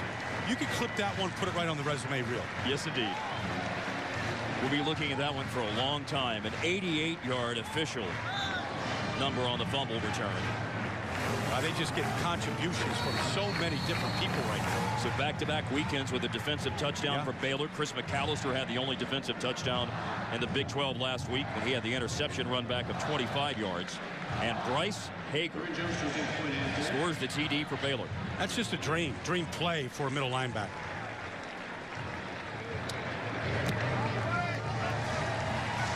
Aaron Jones, now 123 straight extra points. All right, so they went away from Newts, who I thought was the go-to guy. It's a little sprint action to the right. And here's Hall coming off the backside. Runs into McAllister, went down, and now here comes Hager. See that? He went for the arm. It's a perfect play by Hall, not to just go for the sack, but go for the sack fumble. Sack, watch that right hand come down and strip that ball. That's what you're taught. You practice that, you rehearse it, you prepare for it. When you get your chance, you don't want to screw it up. And then Bryce Hager just waiting for the celebration to begin. I'm surprised he's not down on his knees, just exhausted right there. Remember, Bryce Hager had come out of the game on Buffalo's first touchdown run when he got dinged, but keeps his balance there. Now he's got his head up. He's looking for a cut, makes that. Picks up a block from Lackey. And the run back for Bryce Hager, I think the official number is going to be changed to 91 yards. The second longest fumble return in Baylor history, only bettered by Charles McClanahan, 96 yards. 49-13, the Bears lead, 5:18 left of the second quarter. Here's a Fox College football game break with Laura McKeeman. Well, thank you, Mark. And some SEC action for you. Number 6, Georgia versus number 11, South Carolina. Arthur Lynch with a 3-yard reception from Aaron Murray to put the Bulldogs up after one quarter. It's 10-3. Personal foul, number 92, the kicking team. 15-yard penalty. First down, Buffalo.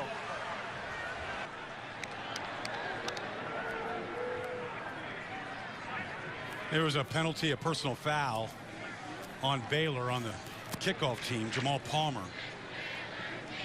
So they're going to get 15 yards. Buffalo will get good field position to start this drive. There's Palmer right there near the 15. Timeout. Baylor, their first charge of the half. 30-second timeout. I think what this timeout is all about is really to give Baylor's defense kind of a blow after they just ran you know, the fumble back 91 yards. And you had players along with Bryce Hager running the length of the field.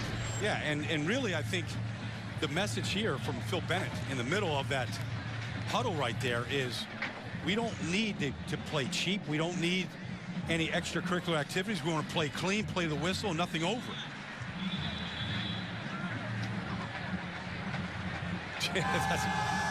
The students, there's our thermometer. We saw it disappeared. We had a camera shot of it earlier.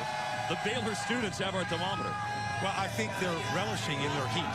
You know, like, it doesn't feel that hot when you've got 49 points up on the board and you come in week 2 and you're the 23rd ranked team in the country and climbing. Yeah, with an arrow pointing up. A handoff on first down. Buffalo, good field position after the personal foul. Moves it out to the 40. Is it a bad cliche, Mark, if I say that the only thing hotter than the weather is the Baylor offense right now? Not at all. Oh, okay. Not at all. I try to stay away from those. Though. It's appropriate.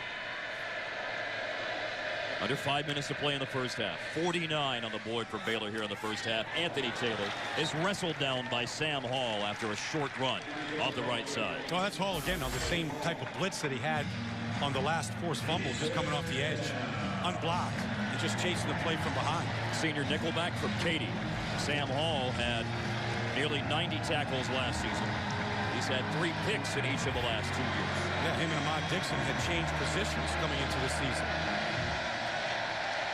Buffalo needs a conversion. On their own 47, they need 3. Quick pass. Oh, Newts, the sure-handed receiver for Buffalo, unable to go to the ground and come up with it. Now, this is just a short drop where all offensive linemen are going to cut block, throw the blade out there to get the hands down to get the ball out here to Newts. I mean, this is designed. The coordinated 5-man cut block ball. Yeah. Well, it was all perfectly executed up front by Davis and Carlson and Sales. I mean, it's the only drop that Newts has had all day. And this is a fake punt. And they run it off the right side and get stuffed.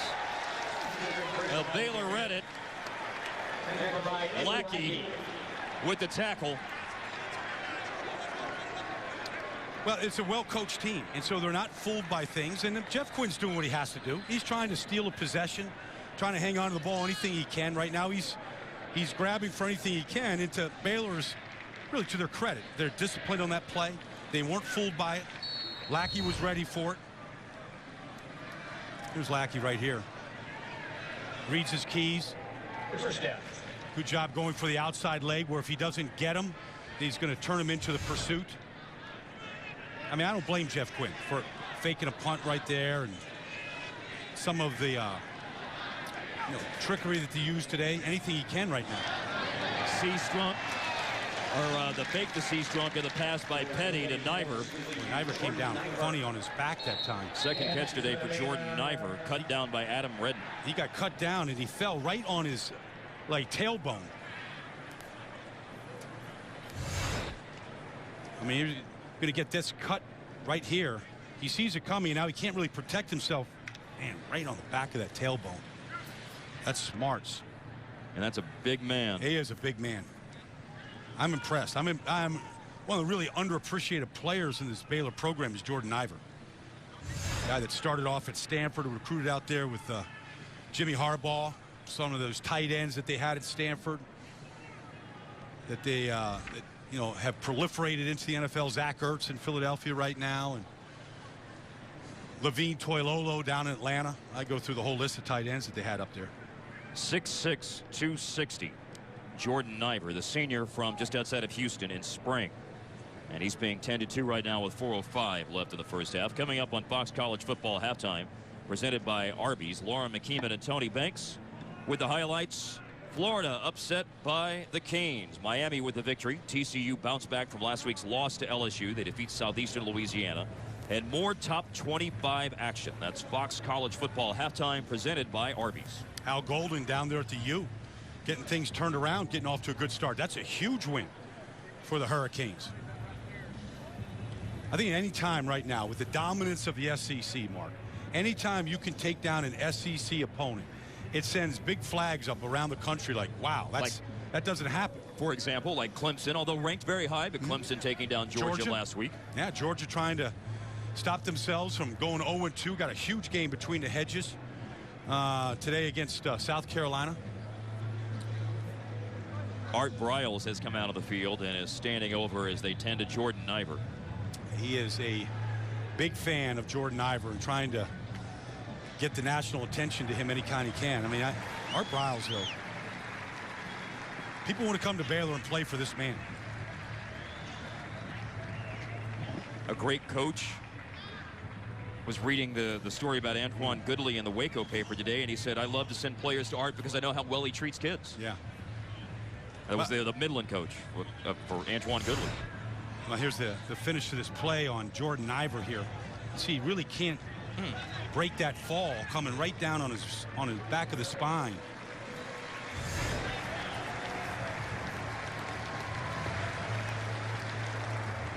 Need a lot of help getting him off the field. I hope he's all right. Jordan Iver's already graduated in May. He has been noted as an honorable mention Big 12 selection twice. Amazing. That's Adam Redden who delivered that tackle a moment ago. Now Seastrunk bounces off a tackle. Here it is, power and speed again. Seastrunk to the sideline, bursting into the end zone. This one will stand. Well, he's got all the tools. All the tools of a great back. We've talked about him all afternoon so far. But he is a finisher now. And he does not go down on contact. I mean, it's unbelievable. You don't hear many players in the offseason college football announce that they want to win the Heisman Trophy. You just don't see it. And the start that he's had this year, he's a leading candidate right now. A leading candidate. So 28 carries in 2 games, a game and a half. 28 carries, 261 yards, and 5 touchdowns now for Lake Seastrunk, the junior from Temple. Well, you know, you get Heisman attention when your team wins first. That's the most important thing. Your team's got to be out there. So Baylor getting off to this hot start. He's got electrifying speed, balance of a... But I think what's happening right now is once he breaks the pile here, everybody's looking to create a convoy for this guy. Anton Goodley getting out front. You know, because if he gets in the end zone and you're running with him, you get seen in the end zone.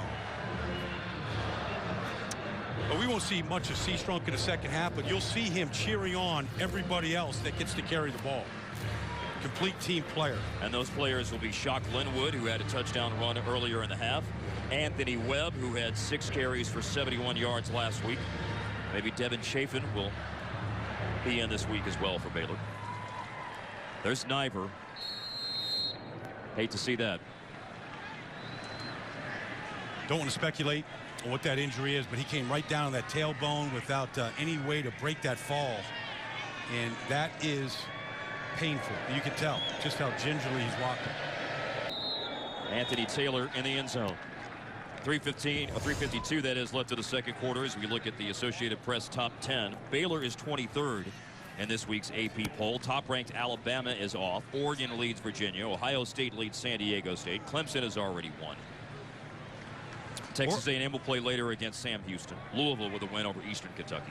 Of course, next week, just a little over an hour away out in College Station, the Alabama Crimson Tide coming to meet Johnny Manziel and the Aggies. Manziel on the cover of Time magazine this week. First time college football player has been on the cover since Roger Staubach in 1963. 50 years, a handoff and a fumble. Anthony Taylor had it punched out but got back on top of it. Sean Oakman, the long arm of the law there for Baylor at the 6'9" defensive end, is the one who knocked it out. Well, the more plays that Sean Oakman gets, the bigger playmaker becomes. Last week he played 28 plays, but he's got the big grill right there. He's gone from 235 pounds as a freshman to 286 pounds and growing. Loss of 6 after the fumble. To the sideline, a pass to Alex Newts. I think if Newts could handle it, you could throw the ball to him every play. Now here's the long arm of Oakman. That's like a big limb from the oak tree that just reached out there and poked that ball loose. Baylor's already forced a fumble and run it back for a touchdown today. Bryce Hager with a 90-yard return. Oakman forced that fumble, but Anthony Taylor got back on it. 3rd down and 10. Buffalo, their own 27. Licata hanging in, throwing over the middle. Fred Lee, but short of the 1st down. If you're 6'9" now, Mark, you know, you expect to be cut. I mean, it's just tall timber. Here he is. Davis is going to cut him here. He's going to throw the blade on him. All right, that's one way to get him down, but he doesn't stay down long. You can see, look at this, is exactly what you're coached to do. I mean, this is right up, get your hands up, try to affect the next pass. That's great effort. Great effort by Oakland. Good job by Andre Davis getting him down, but some effort from that man. Fred Lee did catch the pass, but it leaves 4th and 3. They ran a fake punt on the last 4th down. Not this time. Tyler Grassman will kick. Levi Norwood has a chance to return. Makes a man miss. Has a block. Might have been a block in the back. There is a marker down, and Norwood still on his feet, finally driven down around the 20. Well, the old adage is if you see the back of the number, don't hit the man. And I think what you saw, Mark, is I think with the 7 officials down there. So remember, in Big 12 play this year, there'll be 8 officials covering the field. During the return, illegal block in the back. Number 24, the receiving team. 10-yard penalty. 1st down. Well, field position doesn't seem to affect. Yeah.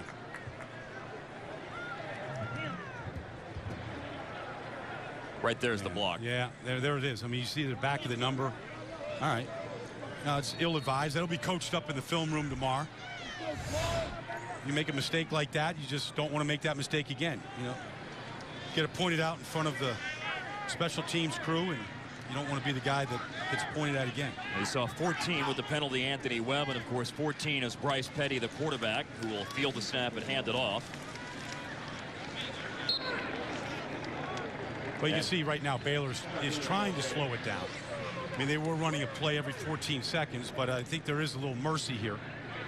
They still won't huddle, but they'll take their time and run a little bit more time off the clock. Shock Linwood ran it on 1st down, and Linwood will run it on 2nd down. And a hole opens up once he got past the line of scrimmage for 1st down yardage. Whitney Sherry has him at the 25. It's time for the Mattress Firm All Access Update. Bryce Petty, 10 of 13, 265 yards, 2 passing touchdowns, and a rushing touchdown. You know, and those aren't like just, you know, nickel and dime type throws. I mean, he's throwing that ball deep 30 and 40 yards down the field. He missed 5 last week. He's missed 3 so far today. They have 2 timeouts. Petty rolling. Throws. Tevin Reese comes back to the ball. Tevin Reese catches near midfield. Well, that's a comeback throw. You know, Bryce Petty doesn't like what he sees to the left side. He buys himself a little bit of time, extends the play, but he stays calm in his 2nd start in college football. Eyes down the field and finds Tevin Reese. 19 yards, 50 seconds. Handoff. Corey Coleman from the receiver position on an end around. A flag's down. Nick Gilbo. Nick Gilbo is a former walk-on for Port Henry, New York, a town of 1,200 people. Played at Hudson Valley Community College. Personal foul. Shot block. Number 32 offense. 15-yard penalty. Replay. 1st down. I would say if there is a point of contention for Art Briles here at halftime today, it's the penalties that they've had. Just way too many of them.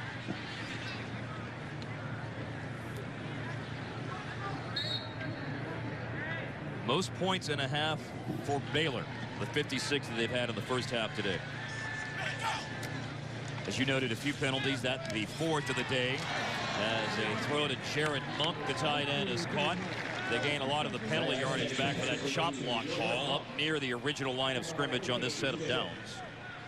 It's at the Baylor 46, and they will let the half run out. The only thing that stopped the Baylor offense in the 1st half was the clock. That's it. I mean, it was near perfection in every phase, and Buffalo's going to try to regroup. But Bryce Petty, again, running this offense to perfection. 69-3, they defeated Wofford last week. 56-13, they lead University at Buffalo, the Bulls, at the half. When we return, Lauren McKeeman and Tony Banks are in the studio for Fox College Football Halftime, presented by Arby's. We'll go home. They used to this heat. Woo! What lies ahead is a new way. New days come. Let's not live for yesterday. A short life and a passion for a new freedom. I want to live for today.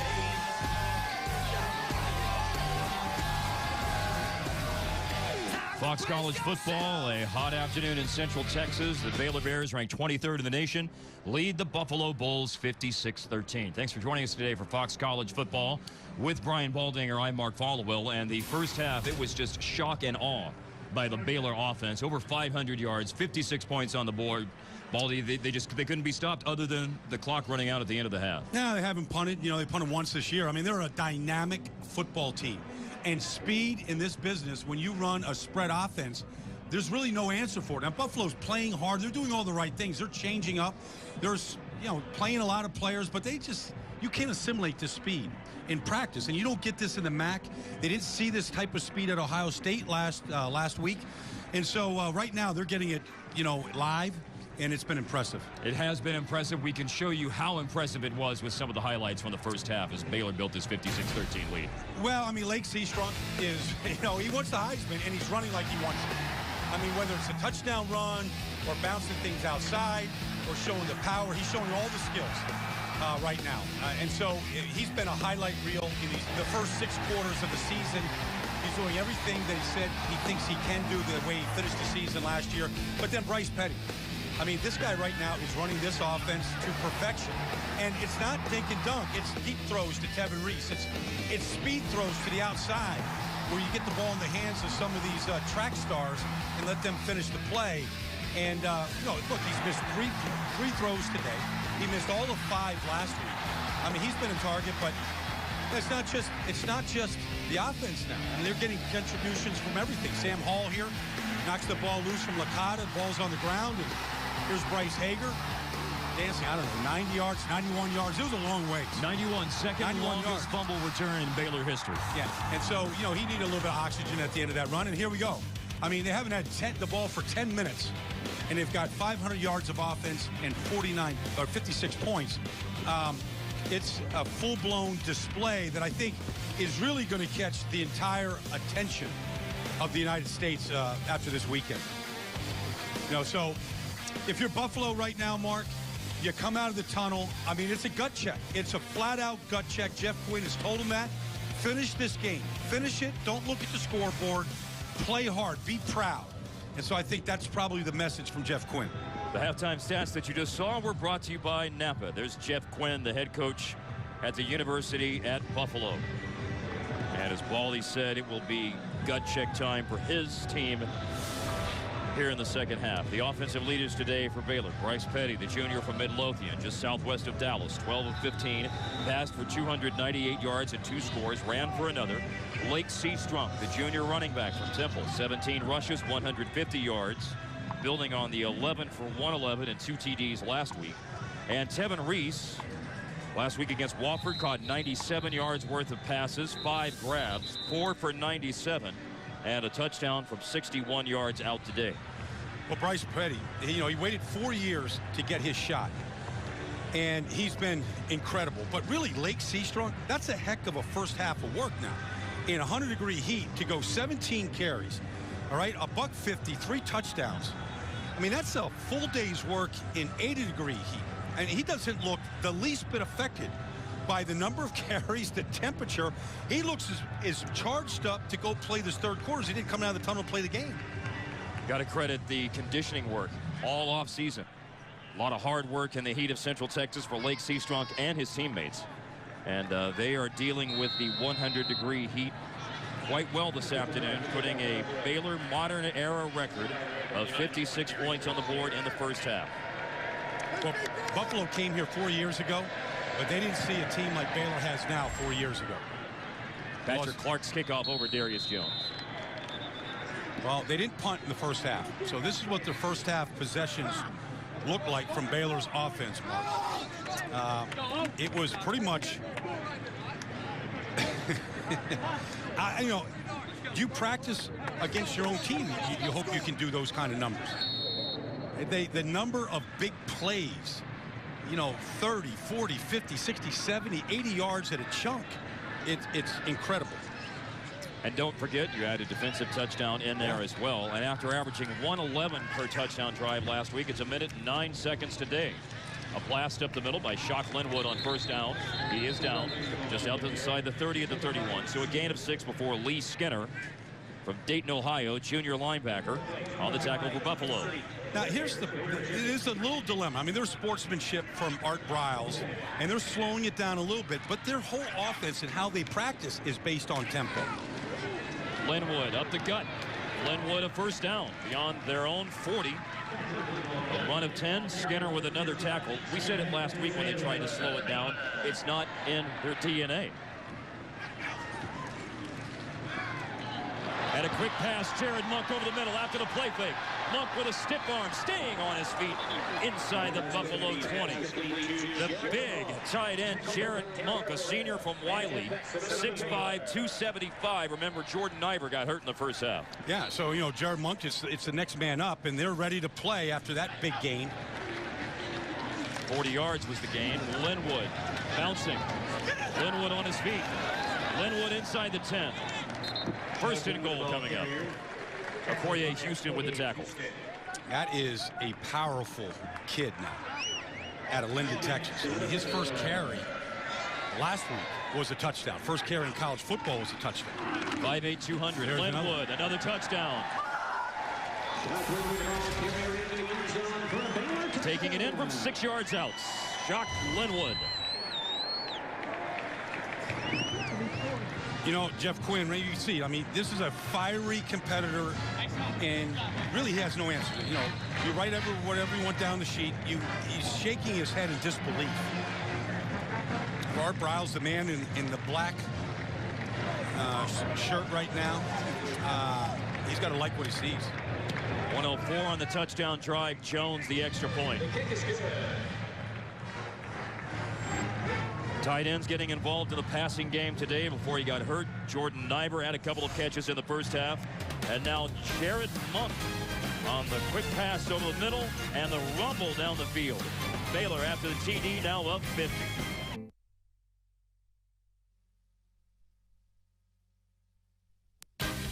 Fox College Football is brought to you by Frost Brewed Coors Light, the world's most refreshing beer. This is a computer animation of the new stadium on the way here at Baylor. It's scheduled to open in August of 2014.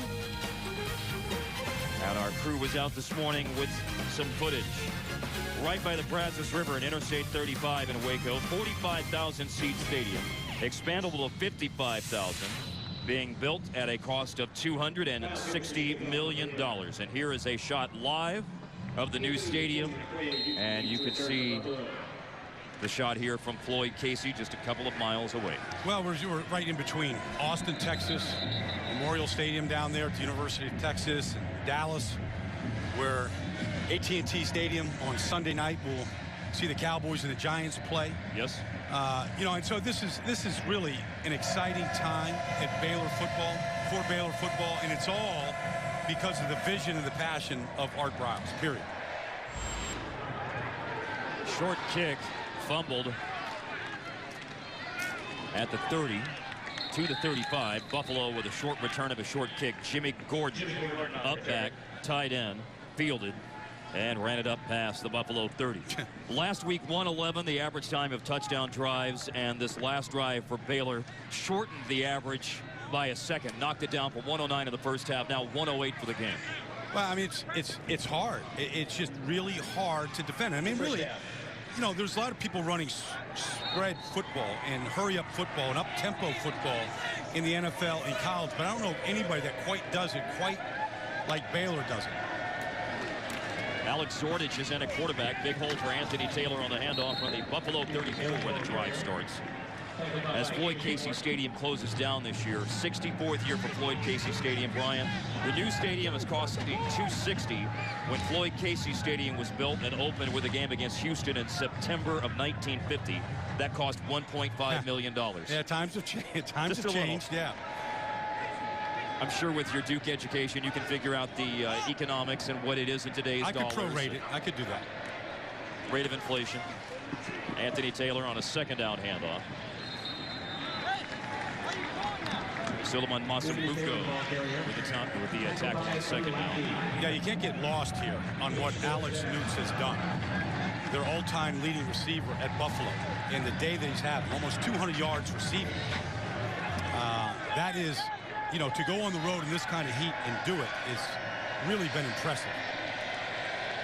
218 is the Buffalo single game receiving yardage record. And Alex Newts has a chance at that today. They hand off to Anthony Taylor. Should have enough for the first down at their own 44. Terrence Lloyd on the tackle. Well, he was first in yards, reception yards. He was second in number of receptions coming in today. He was fourth in college football in number of touchdowns caught. So he's had an impressive career and maybe the best game he's ever had right here today. And it's a shame that it's being overshadowed by this performance of Baylor. Alex Zordich, another handoff. This is Anthony Taylor with 4 straight carries and wrestled to the turf. Big tackle by Brody Trahan. Buffalo's first half. We showed you the Baylor possessions a moment ago. Here's Buffalo. It started out with a flea flicker as part of an 8-play, 75-yard drive to get it started. Well, yeah, you know, they scored in the opening drive, and really that fumble down there that Bryce Hager returned for a touchdown. I mean, they were knocking on the door. They're inside the 10-yard line. Could have had another touchdown. And they got down to the 1-yard line against Ohio State last week. Didn't score. They can move the football. Zordich on 2nd and 8. Tipped in behind Jimmy Gordon. Incomplete. Well, one thing about Alex Zordich, he is a competitor now. I mean, he's going to give you everything he has. Seeing some of the depth right now of Baylor's defense. Massabuko. Massabuko from Trinity High School in Euless, near Fort Worth. Tipped the pass. 3rd down and 8. After Zordich's first incompletion. There's an all-out blitz right now. At least they're showing that. And Zordich in an audible slant route. Fred Lee. Lee stretches forward, but well short of the first down. Maybe on Edwards. Read that play out perfectly.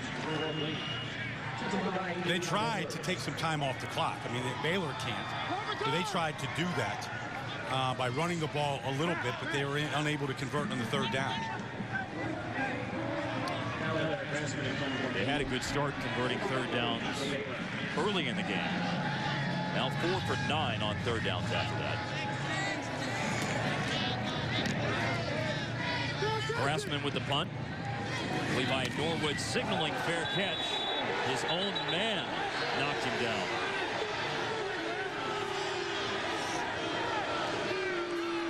Courtney Lester was back for Buffalo on special teams. Here's Norwood with the fair catch. And the collision at the 10-yard line. Baylor up 63-13, 11 minutes left, 3rd quarter.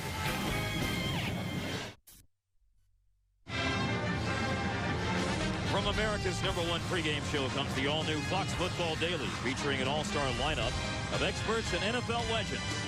Get everything you love on Sunday, every day of the week. Fox Football Daily, weeknights at 6 Eastern on America's new sports network, Fox Sports 1. Seth Russell, redshirt freshman from Garland. He played last week. He had a touchdown run, a touchdown pass to Corey Coleman of 70 yards, had a 4-of-4, 99-yard passing day, and he's in and throws over the middle. And another catch for Baylor. The offense moves quickly, 20 yards to Levi Norwood. Well, he didn't just have a touchdown run and touchdown pass. On his first run, he ran for a touchdown. On his first pass, he threw a touchdown pass. So it was instant success for Seth Russell. They're really pleased with the way he performed versus Wofford last Saturday. the first catch today for Levi Norwood. Norwood caught 2 passes last week, a catch now in 17 straight games. Linwood with the rush. Stopped for no gain by Lee Skinner. Bryce Petty, first 2 collegiate starts. Here's what he's done. Completed 80% of his passes, Brian, 650 yards, 4 TDs. RG3. Who is he? Nick Florence. Who is he? Who is that guy? There's a backup offensive line in there right now. And this is what happens when you become a top flight program. Second half of these games during the season, you start getting a number of these guys like Laquan McGowan. You get to, a Seth Russell. You get these guys some real playing time and get them familiar with the speed of college football. You've got Kyle Fuller at center, Trayvon Armstead at right tackle. I mentioned Laquan McGowan at left guard. Number 55, offense. 5-yard penalty. 3rd down. That's the new center, Kyle Fuller. Jason Osei is in at guard, right guard. Pat Colbert at left tackle. Baylor 5 of 5 today on 3rd downs. Amazing stat. I mean, all those stats are amazing offensively. And they've converted some long ones today, too. They get pushed back here with the penalty at 3rd and long, 3rd and 11. Delay handoff. Linwood to the corner. Linwood. Tripped up.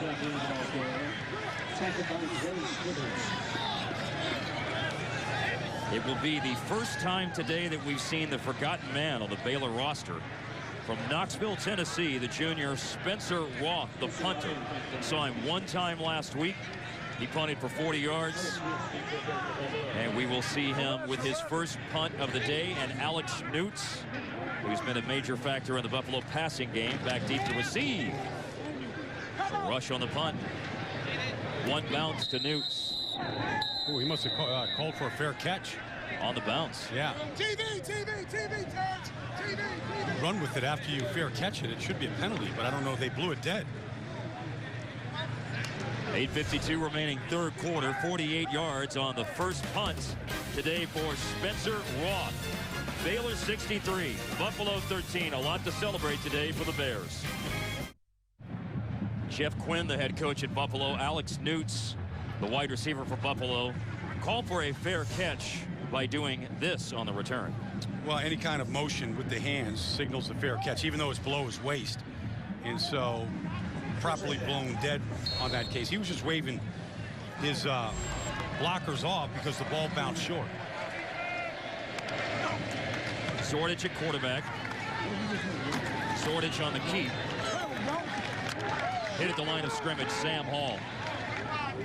I don't know if Alex Newts is done for the day. He's taking his gloves off on the sideline. He's not out there right now. Maybe just trying to get some time for some of the younger players.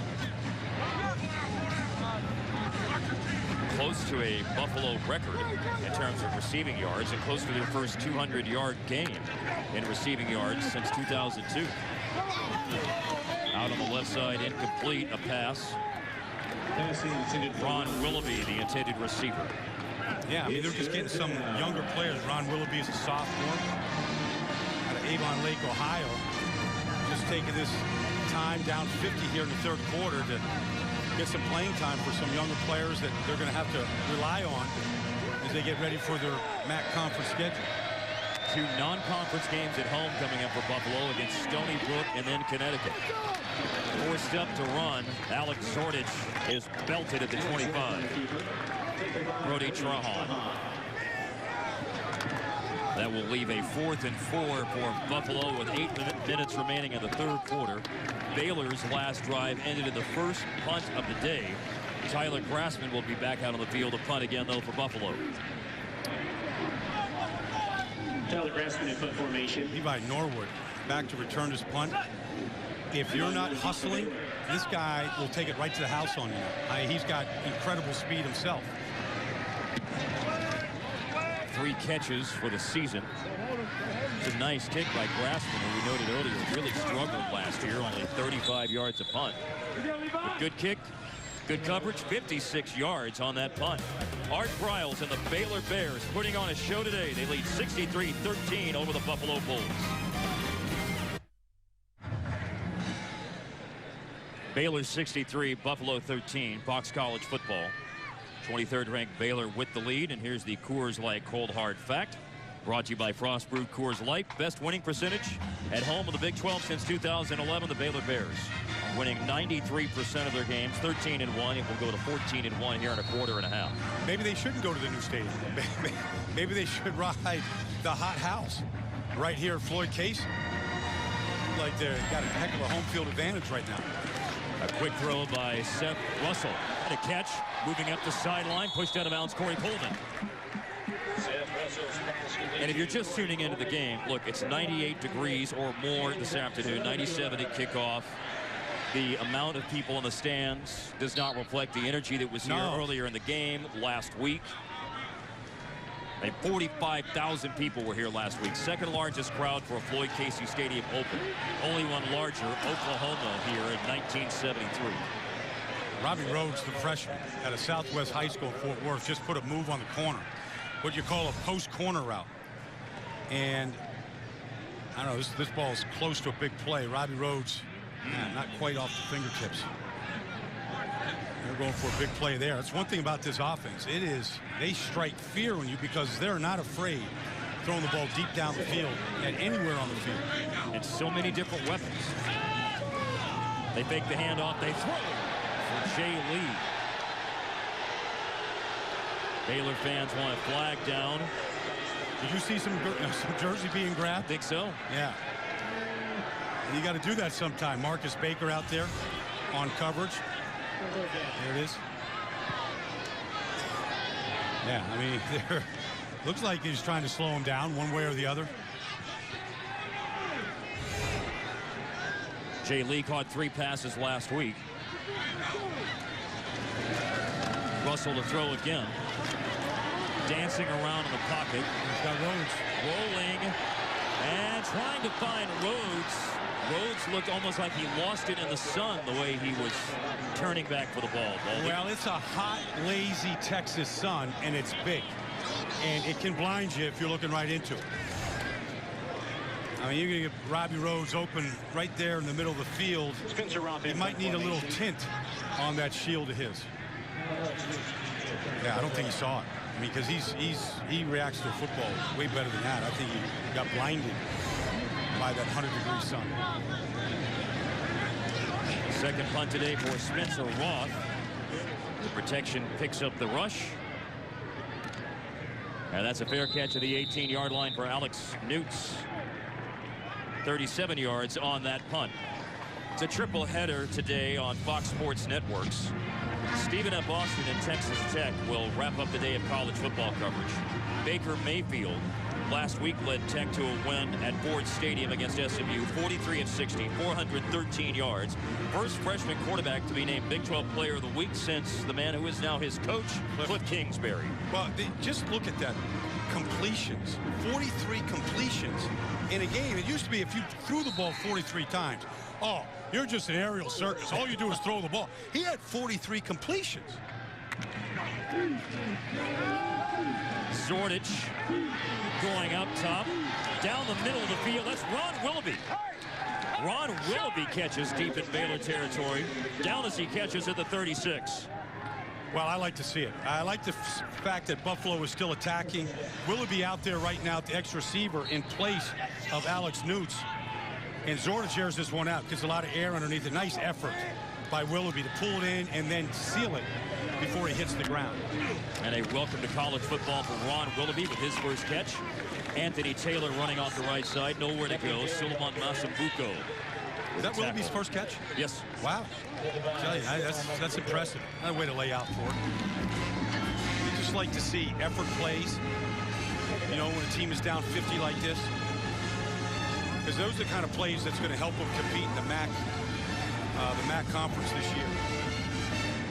The MAC has 3 bowl tie-ins, but last year, with Northern Illinois getting into the BCS, Zordich will keep it. Zordich cut down at the 30-yard line of Baylor by Ryan Reed, a run of 6. Last year, only 7 teams represented the Mid-American Conference in bowl games. Yeah. 3 tie-ins this year, but like I said, Northern Illinois in the BCS last year. Northern Illinois was, you know, in the Orange Bowl against Florida State last year. Great quarterback play. Came up short in that game, but that was an incredible journey for a MAC team. And, of course, in the NFL draft this year. The NFL draft, I mean, Eric Fisher, Mid-American Conference player that man Jeff Quinn knows all too well. Central Michigan. Yeah, #1 pick in the draft to Kansas City. They're starting right tackle tomorrow as they get ready to take on the Jacksonville Jaguars. In the beginning of the Andy Reid era. It's 4th and 2. Jeff Quinn keeping the offense on the field to go for it here. They went 1 for 2 on 4th downs last week against Ohio State. Turning, handing off. Anthony Taylor buried in the backfield. Did not get there. Yeah, who else? The oak tree. Yeah. Sean Oakman. Yeah, you're not getting through the limbs of the oak tree. I mean, I could just see this guy is going to be a budding star in college football. I was going to talk about Baylor's offense. This guy, you're going to find a way to keep this guy on the field. I mean, he's just getting a taste of it now. Look at the reach right here, and just, you call just swallowing a guy up. You just don't see great athletes playing football that are 6'9". I mean, usually they're a little, they're not coordinated. This guy was a basketball player, is growing into his body. He's got tremendous leverage, and I think he really likes the game. Yes. That time of the day when it's just time to cool off. Hottest game in University at Buffalo football history. It's Jay Lee catching along the sideline on the first down throw by Seth Russell. Courtney Lester on a tackle.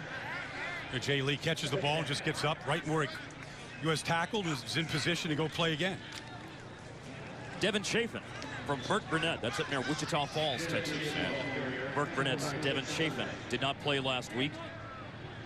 Got some eligibility issues sorted out, and he's on the field today with his first carry.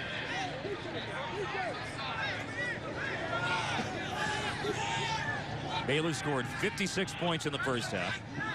Bryce Petty engineered one more drive to start the third quarter. His day is done. Nick Gilbo flushes Seth Russell out of the pocket. Russell on a scramble. Bumped right at the fountain. And right at the first down marker, he should have enough. Seth Russell from Garland, just outside of Dallas. We were talking to Art Briles about Texas high school football and why it's such a great sport. It makes America better. It teaches you teamwork, toughness. You got to earn your stripes to be on the field. It's competitive. All of those great attributes that goes into making a good person, you learn from football. And that's why Texas football is just so big and powerful. Russell with a play fake, darting around the pocket. A flag is thrown. Coming back to catch at the first down marker. Don't think the play is going to stand there. Jay Lee did catch it. Loved hearing the passion, though, that Art Briles spoke with. And then, look, it's understandable because his roots are in Texas high school football. Holding, number 72, offense. 10-yard penalty. Replay, first down. 4 state titles as a head coach at Stephenville. Georgetown, before that out in West Texas for, I love the nickname. I remember this from many, many years ago, the Hamlin Pied Pipers, Baldy. So that was his first head coaching job. I had the TV on early this morning. Remember when you were a kid, you turned on Saturday morning, you watched cartoons? Yes. Well, in Texas, you turn the TV on Saturday morning, it's high school football. You're watching recaps from Friday night. You open up the Sunday paper here in Waco or Dallas or Midland or Austin, and it's 8 straight pages of high school football. There's high school football games on the radio on Friday night. There's rebroadcast of games. There's TV show, Friday Night's Lights. I mean, it's larger than life, but it's a good life. The penalty moves Baylor back. Russell guns it to Robbie Rhodes. Out at the Baylor 36. And Rhodes right out of high school, Southwest High School up at Fort Worth. He had a game in high school, Baldy, as a junior. He caught 10 passes for 394 yards, and 10 of the catches or 8 of the 10 catches were for touchdowns. That sounds like a Baylor stat. Now a run for Chapin into Buffalo territory. They convert on second down and long. A first down over midfield. Courtney Lester with a tackle on Devin Chapin.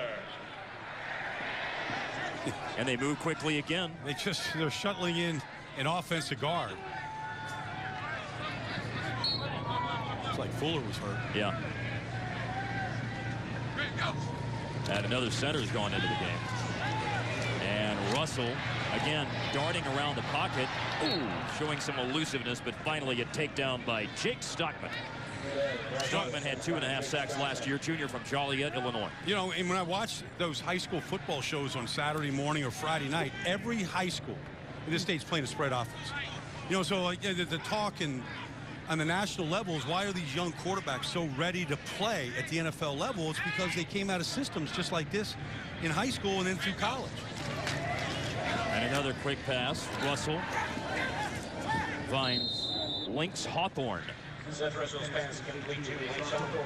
With 2:15 remaining in the third quarter, he has gone, at least for the most part, gone are the days of 3 yards and a cloud of dust. Well, now, Nick Saban is not 3 yards in a cloud of dust, but he believes in his system, you know, where it's a fullback, there's a tight end on the field, you huddle up. He lost to Texas A&M in this spread offense and Johnny Manziel and the coming out party he had last year. It'll be interesting to see if Nick Saban learned anything about that defeat to A&M last year. Texas A&M hosting Alabama next week. Another flag down in the offensive backfield. Russell uncorks a great pass that's caught by Jay Lee for a touchdown, but a marker is down. Wow, that was holding. Number 69, offense. 10-yard penalty. Third down. It won't stand, but I know what you wanted to say, Brian, about what a great throw it was. Russell to Jay Lee. He's going to his left, Mark, and he flicks this ball. It's in the air over 50 yards. The throw was incredible. Watch where he throws this ball from. Because he gets a little pressure on the outside. All right, he's got to step up now. He's going to his left. Look at this ball. That ball's in the air over 50 yards on a flick. Wow, great concentration. Moves Baylor back to 3rd and 20 with the hold. And now Russell is down. Good job by Buffalo. Sacked by Adam Redden. Yeah, Redden was in there, who's had a big day from the cornerback position. Mack was in there on that one. I tell you, that Redden will hit you now. He's the guy who cut down Niver, and the hard hit that upended Niver and more the hard fall that ended his day. He put a big hit on Braxton Miller last week in Columbus too. It just catches your eye the way he knifes in and will take you right down. Adam Redden's a senior. He had 2 blocked kicks last year. And Redden was pretty close to Spencer Roth right there. Fair catch at the 20 with 1 minute remaining in the third and Baylor up 63-13. Here's a Fox College football game break. Checking in now with Laura McKeeman. Well, Mark, we're going to go to Toledo at Missouri where we've got a player ejection. Toledo's Terrence Owens throws an incomplete pass intended for Bernard Reedy, who takes a hard hit by Missouri's Andrew Wilson. Wilson leads in with his head and is automatically ejected for targeting, guys.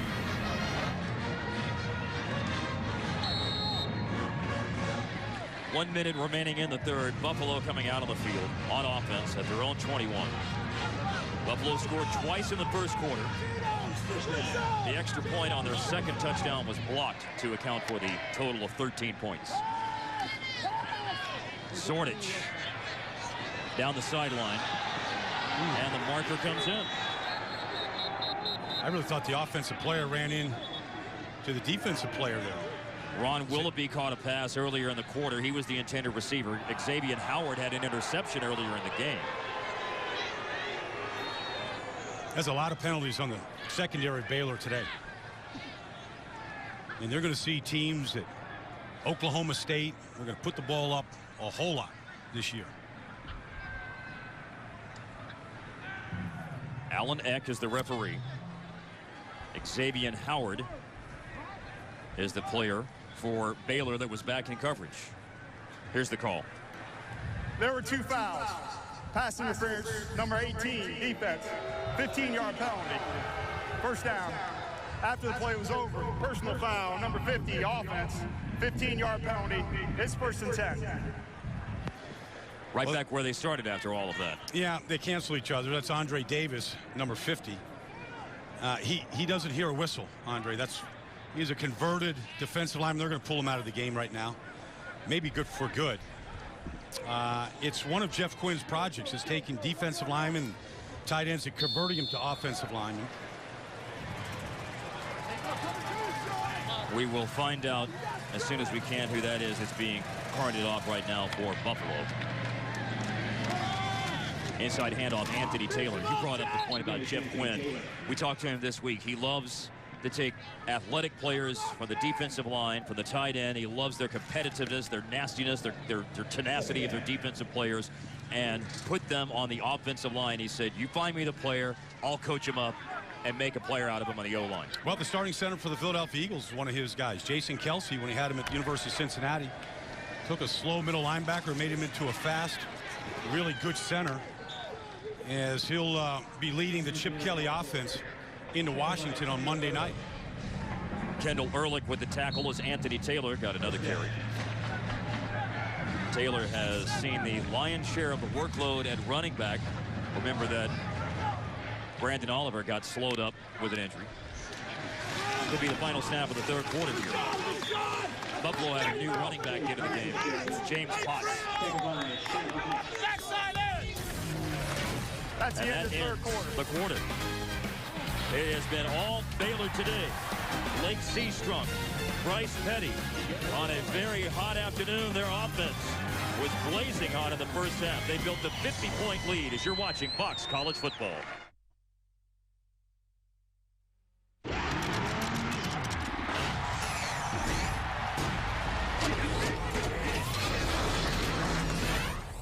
The Coors Light game summary as the fourth quarter starts here at Floyd Casey Stadium in Waco, Texas. Buffalo trailing Baylor. 63-13 the lead for the Bears. Buffalo got 197 receiving yards today out of Alex Newt. Baylor scored a modern era record 56 points in the first half as Bryce Petty had a huge day today for Baylor. This is a keep. Alex Zordich, the Buffalo quarterback. Joe Licata played in the first half. Did return for one series after he limped off the field, but then it's been Zordich the entire second half. Yeah, Zordich is just giving him everything he's got right now. I mean, just competing like crazy, and it's his senior year right now, so he's taking advantage of every snap he can get out there on the field. An 8-game starter last season who threw for 1,254 yards, 9 touchdowns, 7 interceptions. James Potts, another Florida guy on this Buffalo roster, Boynton Beach, Florida. Oof. James Potts on the third down run converts for Buffalo. You know, they got 12 kids from the state of Florida up here in Buffalo. I mean, I was shocked when I saw it. But, you know, it's a chance to play, and Jeff Quinn knows how to coach them up and recruit them. He said, look, it's going to be cold and rainy and wet. We don't lie to the kids. We're just going to dress them warm when it gets cold. This is Potts again on the handoff. He said, I look at the guys, I don't want to see anybody weak. I don't want to see anybody intimidated. I don't want to see anyone non-committed. And don't worry about the cold. We'll dress you warm.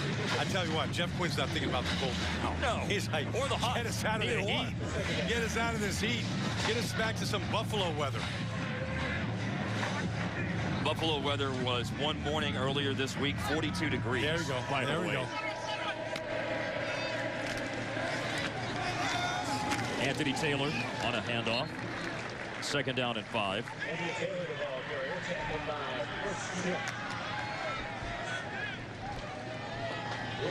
Early in the fourth quarter, again, Buffalo is looking at Stony Brook and Connecticut, home games in their upcoming schedule.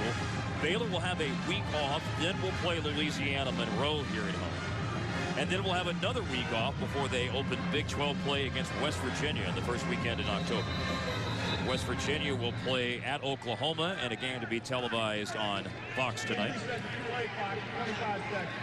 Gus Johnson, Charles Davis will be calling the Mountaineers and the Sooners, who had a 50-48 epic tilt last season. Well, Oklahoma won. That was the game last year where Tavon Austin basically, you know, won that right to be the 8th pick of the NFL draft. I mean, he played running back against Oklahoma last year and ran through Oklahoma like nobody in the history has ever done.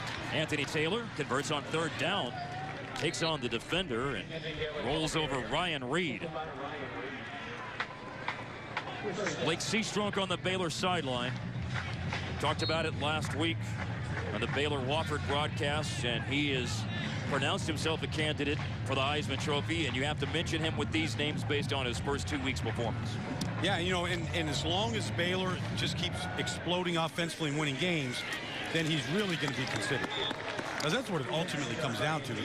Are you helping your team win games? Now, these kind of games, he's putting up the type of numbers you need. What's he going to do in the big games, the close games, the games that you just mentioned last year, West Virginia, Oklahoma? Is he the difference maker in those games? There is an injury for Buffalo on offense.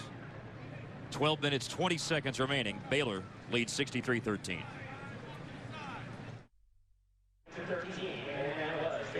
The starting left tackle for Buffalo, Andre Davis, number 50, you see, that was the player that was injured a moment ago for Buffalo. He's gone off to the sideline. With a second down play for Alex Zordich here early in the fourth quarter. Incompletion. Nady Ajay, the intended receiver. There's Davis on the Buffalo sideline. They've had a lot of guys go off injured today.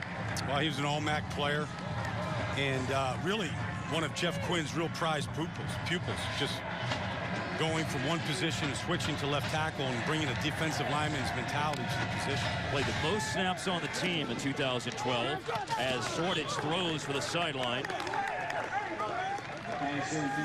Another incompletion.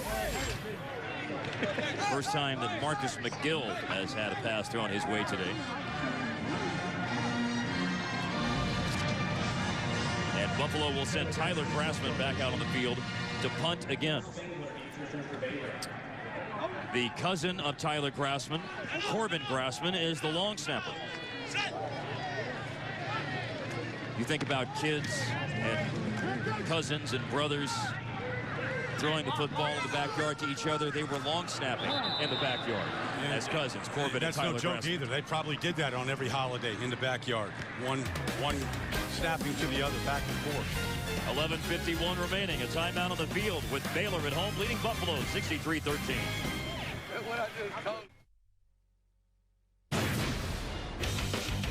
Here's today's principal financial edge of the game, play of the game. Well, Sam Hull knocked the ball loose, and Bryce Hager, the middle linebacker, picks it up and stumbles a little bit, regains his balance, picks up a little bit of a convoy, makes a cut in the open field. Got the ball tucked away, goes 91 yards for a touchdown. That really broke the game open.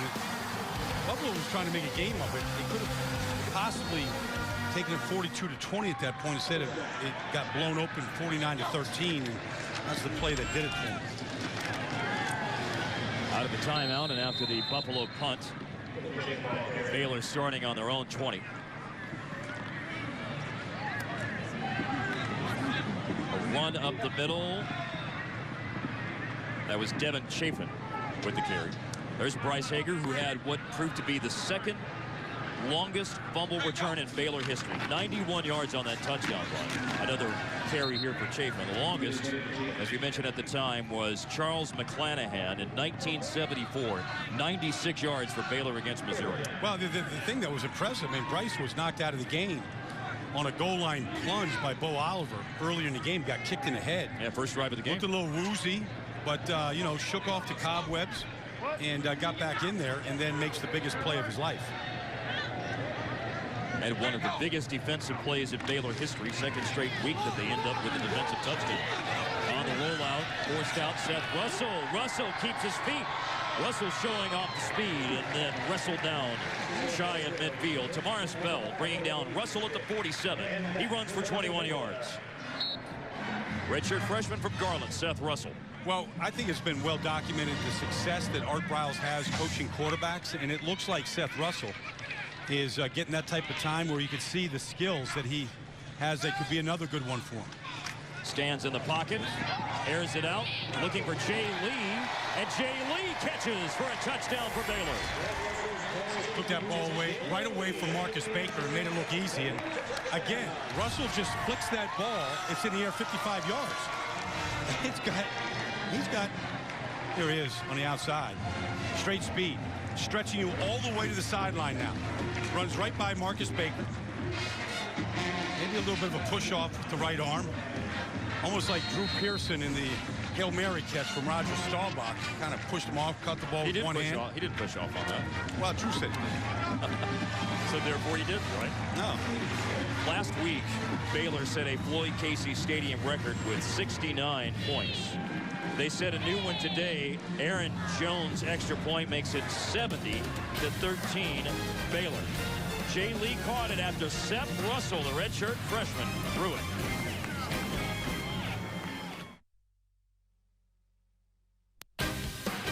Clock college football is brought to you by Academy Sports and Outdoors.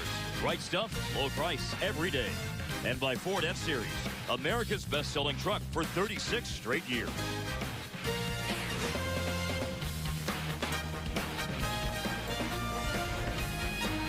Trying to find a way to keep cool on a 98-degree afternoon. He's sticking it out, though. I mean, I give him credit. Jay Lee next to Lake Seastrunk. Jay Lee just caught the 53-yard pass. Baldy, 3 pass receptions for Baylor today of over 50 yards, and they also had the 91-yard fumble return. Yeah. After Jay Lee's 53-yard touchdown reception, this puts Baylor at 740 yards of offense today. Well, Seth Russell is showing off his arm today. I tell you, he's got a cannon now. I mean, he's not a big guy, about 200 pounds off the read action from the 42-yard line. He flicks it. That ball's in the air every bit of 50 yards. And it's not just 50 yards. It's 50 yards exactly where it needs to be. Yes. Right, I mean, right on the spot. I mean, go out in your backyard right now and go try that. Try, 50 yards, you probably got to throw it over to 2 neighbors' houses away to throw it 50 yards in a neighborhood, right? Or go out in the street. Just see if you can do it. Put a bucket out there, see if you can drop it in the way Russell just did. Anthony Taylor, the swing pass for Marcus McHill. Today, another huge day for the Baylor offense. Well, we're over 600 yards. I mean, they're over 700 yards right now. But yeah, I mean, that's what Art Briles, he's run the split veer. He's run, the spread option. Now he's like the super spread option with superior speed. Amazing that for 110 years, they gained over 600 yards 5 times. 17 times now in the last 4 years. And 740 and counting today. It was over 500 at the half with the 56 points. Now this is a Floyd Casey Stadium record in points. It's a post-World War II record in scoring. Yeah, but that's just it's the game. It's the way the game is evolving right now. It's evolving into this type of game. I mean, we're going to see it in the NFL this season, too. Teams putting up much bigger numbers. Oh, big hit. Big hit.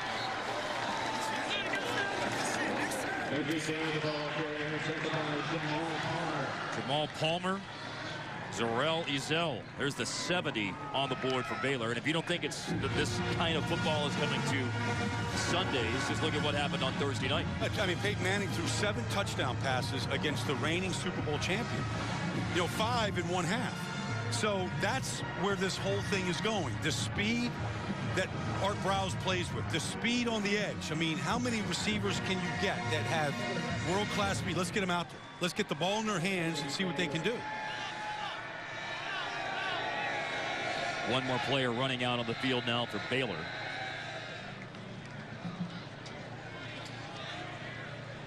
Like there's a delay of game call.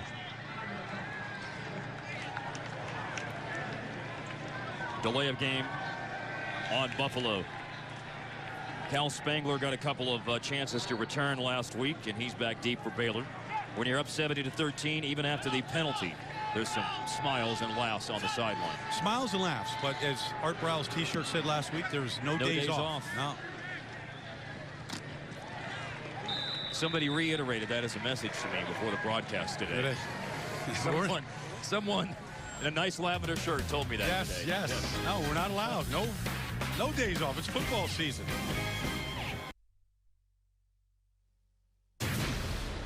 Today's Wada player of the game, Lake Seastrunk, Baylor.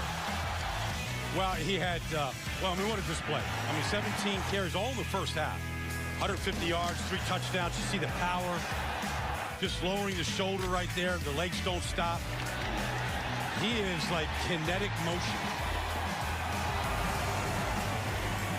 Whataburger player of the game, Lake Seastrunk, the Wada player, 17 rushes, 150 yards, averaged nearly 9 yards, 3 touchdowns, 6 straight 100-yard games now. Well, we had a chance to listen to him and talk to him at the Big 12 Media Day. Very emotional guy, and it's not all about him. He knows it's about his team and the system, and he's extremely thankful for the opportunity he has. Glasgow Martin only got 1 carry today.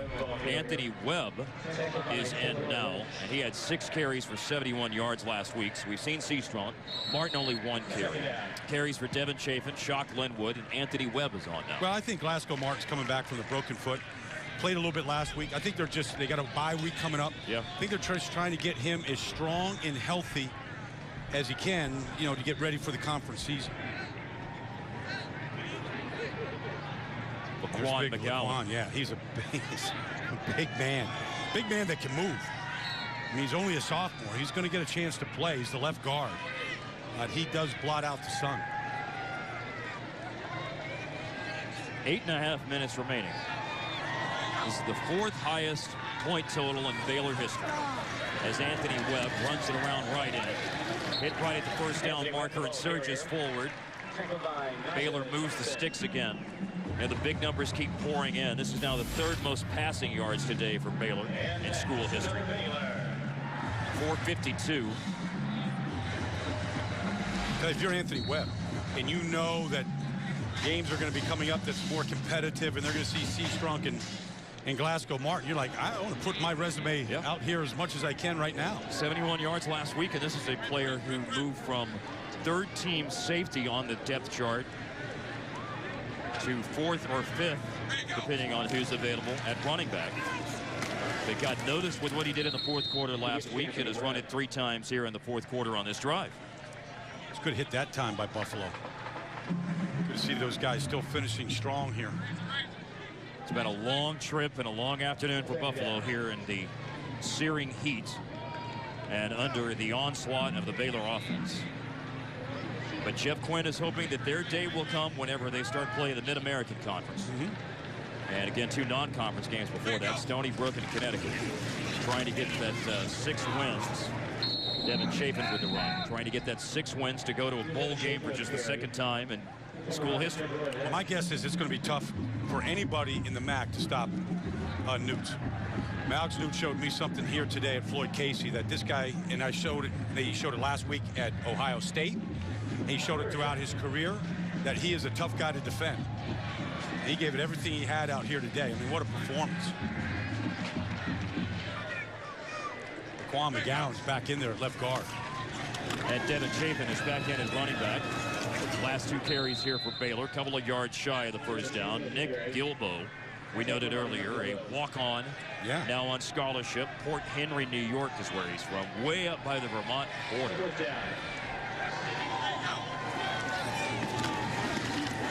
Devin Chafin leaps over the pile on 4th down for the first down.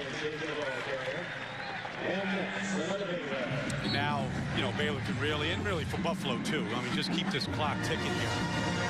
You know, Buffalo needs to really kind of pick their heads up when they leave here today, get themselves some fluids, flush this out, take what they can from it, and really get ready for Stony Brook. Was it next week they play Stony Brook? Yeah. Yes. Yeah, you got to put this behind them. Well, Jeff Quinn used a phrase talking to him on a conference call this week, and he talked about the trip to Columbus and their comeback after going down 23-0. Tough run here, Webb to the left side. And he said playing in that game and coming back and that trip to Columbus, it's about inspiring yourself to competitive greatness. And he used that phrase a couple of times, and that's the message that he is preaching and instilling in his club. It's a good message. It's a good message. It never gets old. And I think he'll have a good message, you know, for this trip home. First time they've ever played a ranked opponent in back-to-back weeks. They lost to number 2 Ohio State 40-20 last week. They are going to go to 1-11 all-time against ranked opponents since they returned to FBS in 1999. Well, I mean, I give them credit. I mean, they opened up last year. They opened up last year in Athens, Georgia, against the Bulldogs, and that same group that we're looking at right now, with the headbands on and the mist blowing. I mean, they went down there and they played pretty doggone well against them.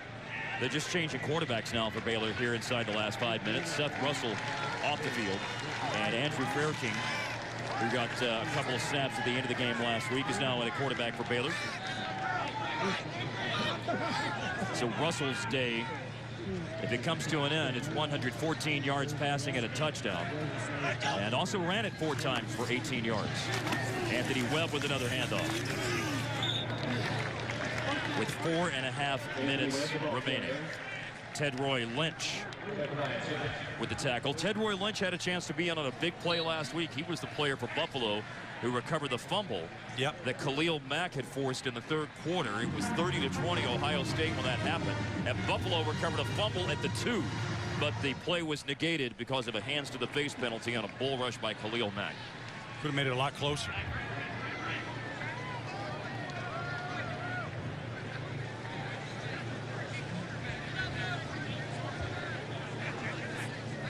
First down with 4 minutes to go for Baylor. And another quick hitter handoff for Anthony Webb. Well, the one bit of relief for the folks in Waco today is that a storm is not too far away. Yeah, but I think it's a dust storm, which may not be the best type of storm to come in and cool things off. It's wind off. There's a thunderstorm off to the east and wind off that storm. 2nd down and 7. 3:34 to go. Baylor leads Buffalo 70-13.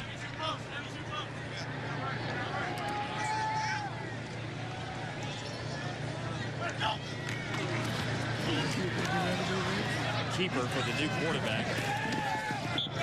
Rare King to the sideline and tackled by Brandon Berry. I think the coaching point there is for the young quarterback is to stay in bounds and keep that clock running.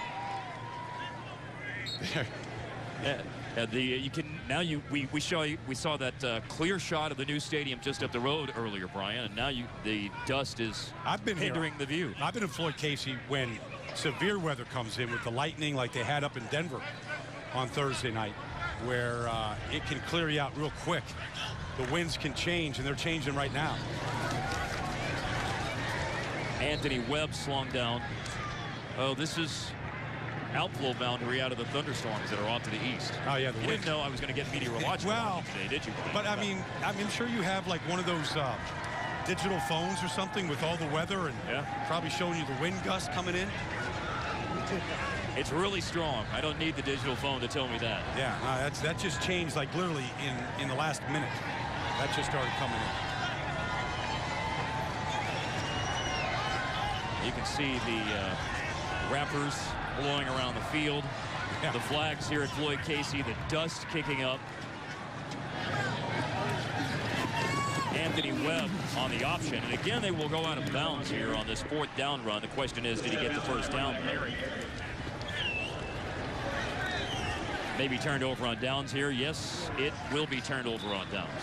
Well, that wind that's blowing the great flag of the state of Texas, the Lone Star State, is also kicking up this dust all over the place. Visibility's going down. This is Art Briles thinking back to his days in West Texas with the wind and sandstorm like this. Art Briles hasn't spent a whole lot of days outside the state of Texas. He'll tell you where every good barbecue spot is around the state. He's combed it, looking for players and competing against a lot of high school programs and college programs in his day. Well, batten down the hatches here for the last 2:10, and the wind's howling in now.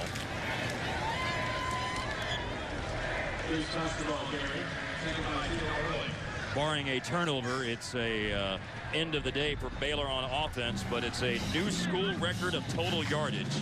782 yards. The previous best was the 777. Lucky Sevens in that 2011 Alamo Bowl win over Washington. The final score that night, 67-56. Jamal Palmer wraps up. James Potts on the run.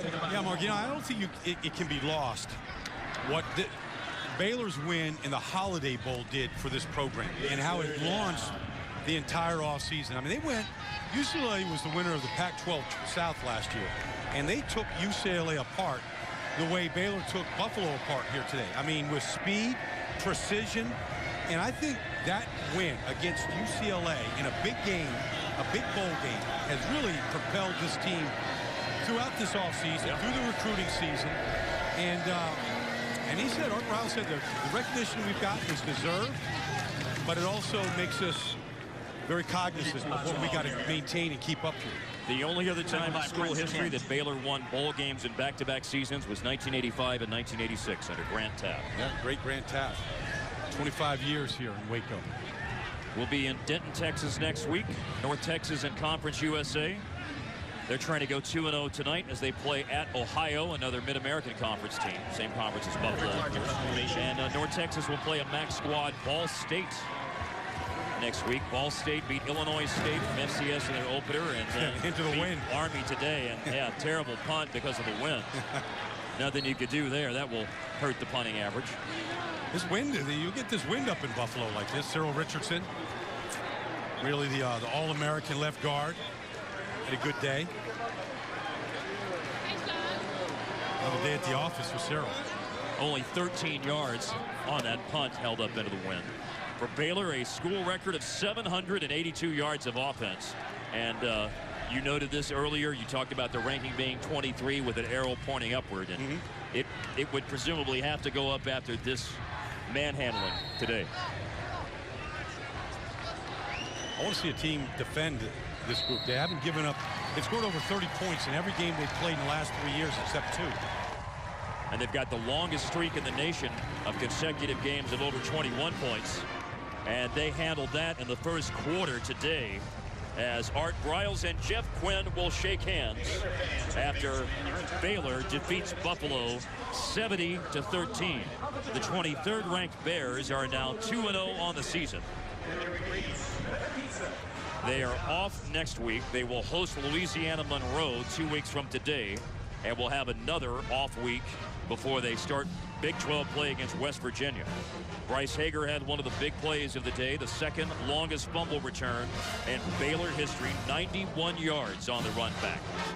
Bryce Petty, 338 passing yards today in just his second start. We could keep going and going and going with the accolades. Yeah, you know, it's not about numbers right now for Baylor. I mean, they're putting up monster numbers, but really the leadership you're getting from Lake Seastrunk to performance, like they've got big-time players. Anybody that looks at this team on tape, including Jeff Quinn, they're going to say, this is going to be a tough team to defend. We got to be at our very best and tackle our best, because guys like Devin Reese can score in a second on you. Lloyd Casey Stadium record, 70 points by Baylor today in the win. Coming up next, Fox College football continues as Stephen F. Austin clashes with Texas Tech and Lubbock. For Brian Baldinger and our great crew here in Waco, I'm Mark Followell. You've been watching Fox College football on Fox Sports Networks.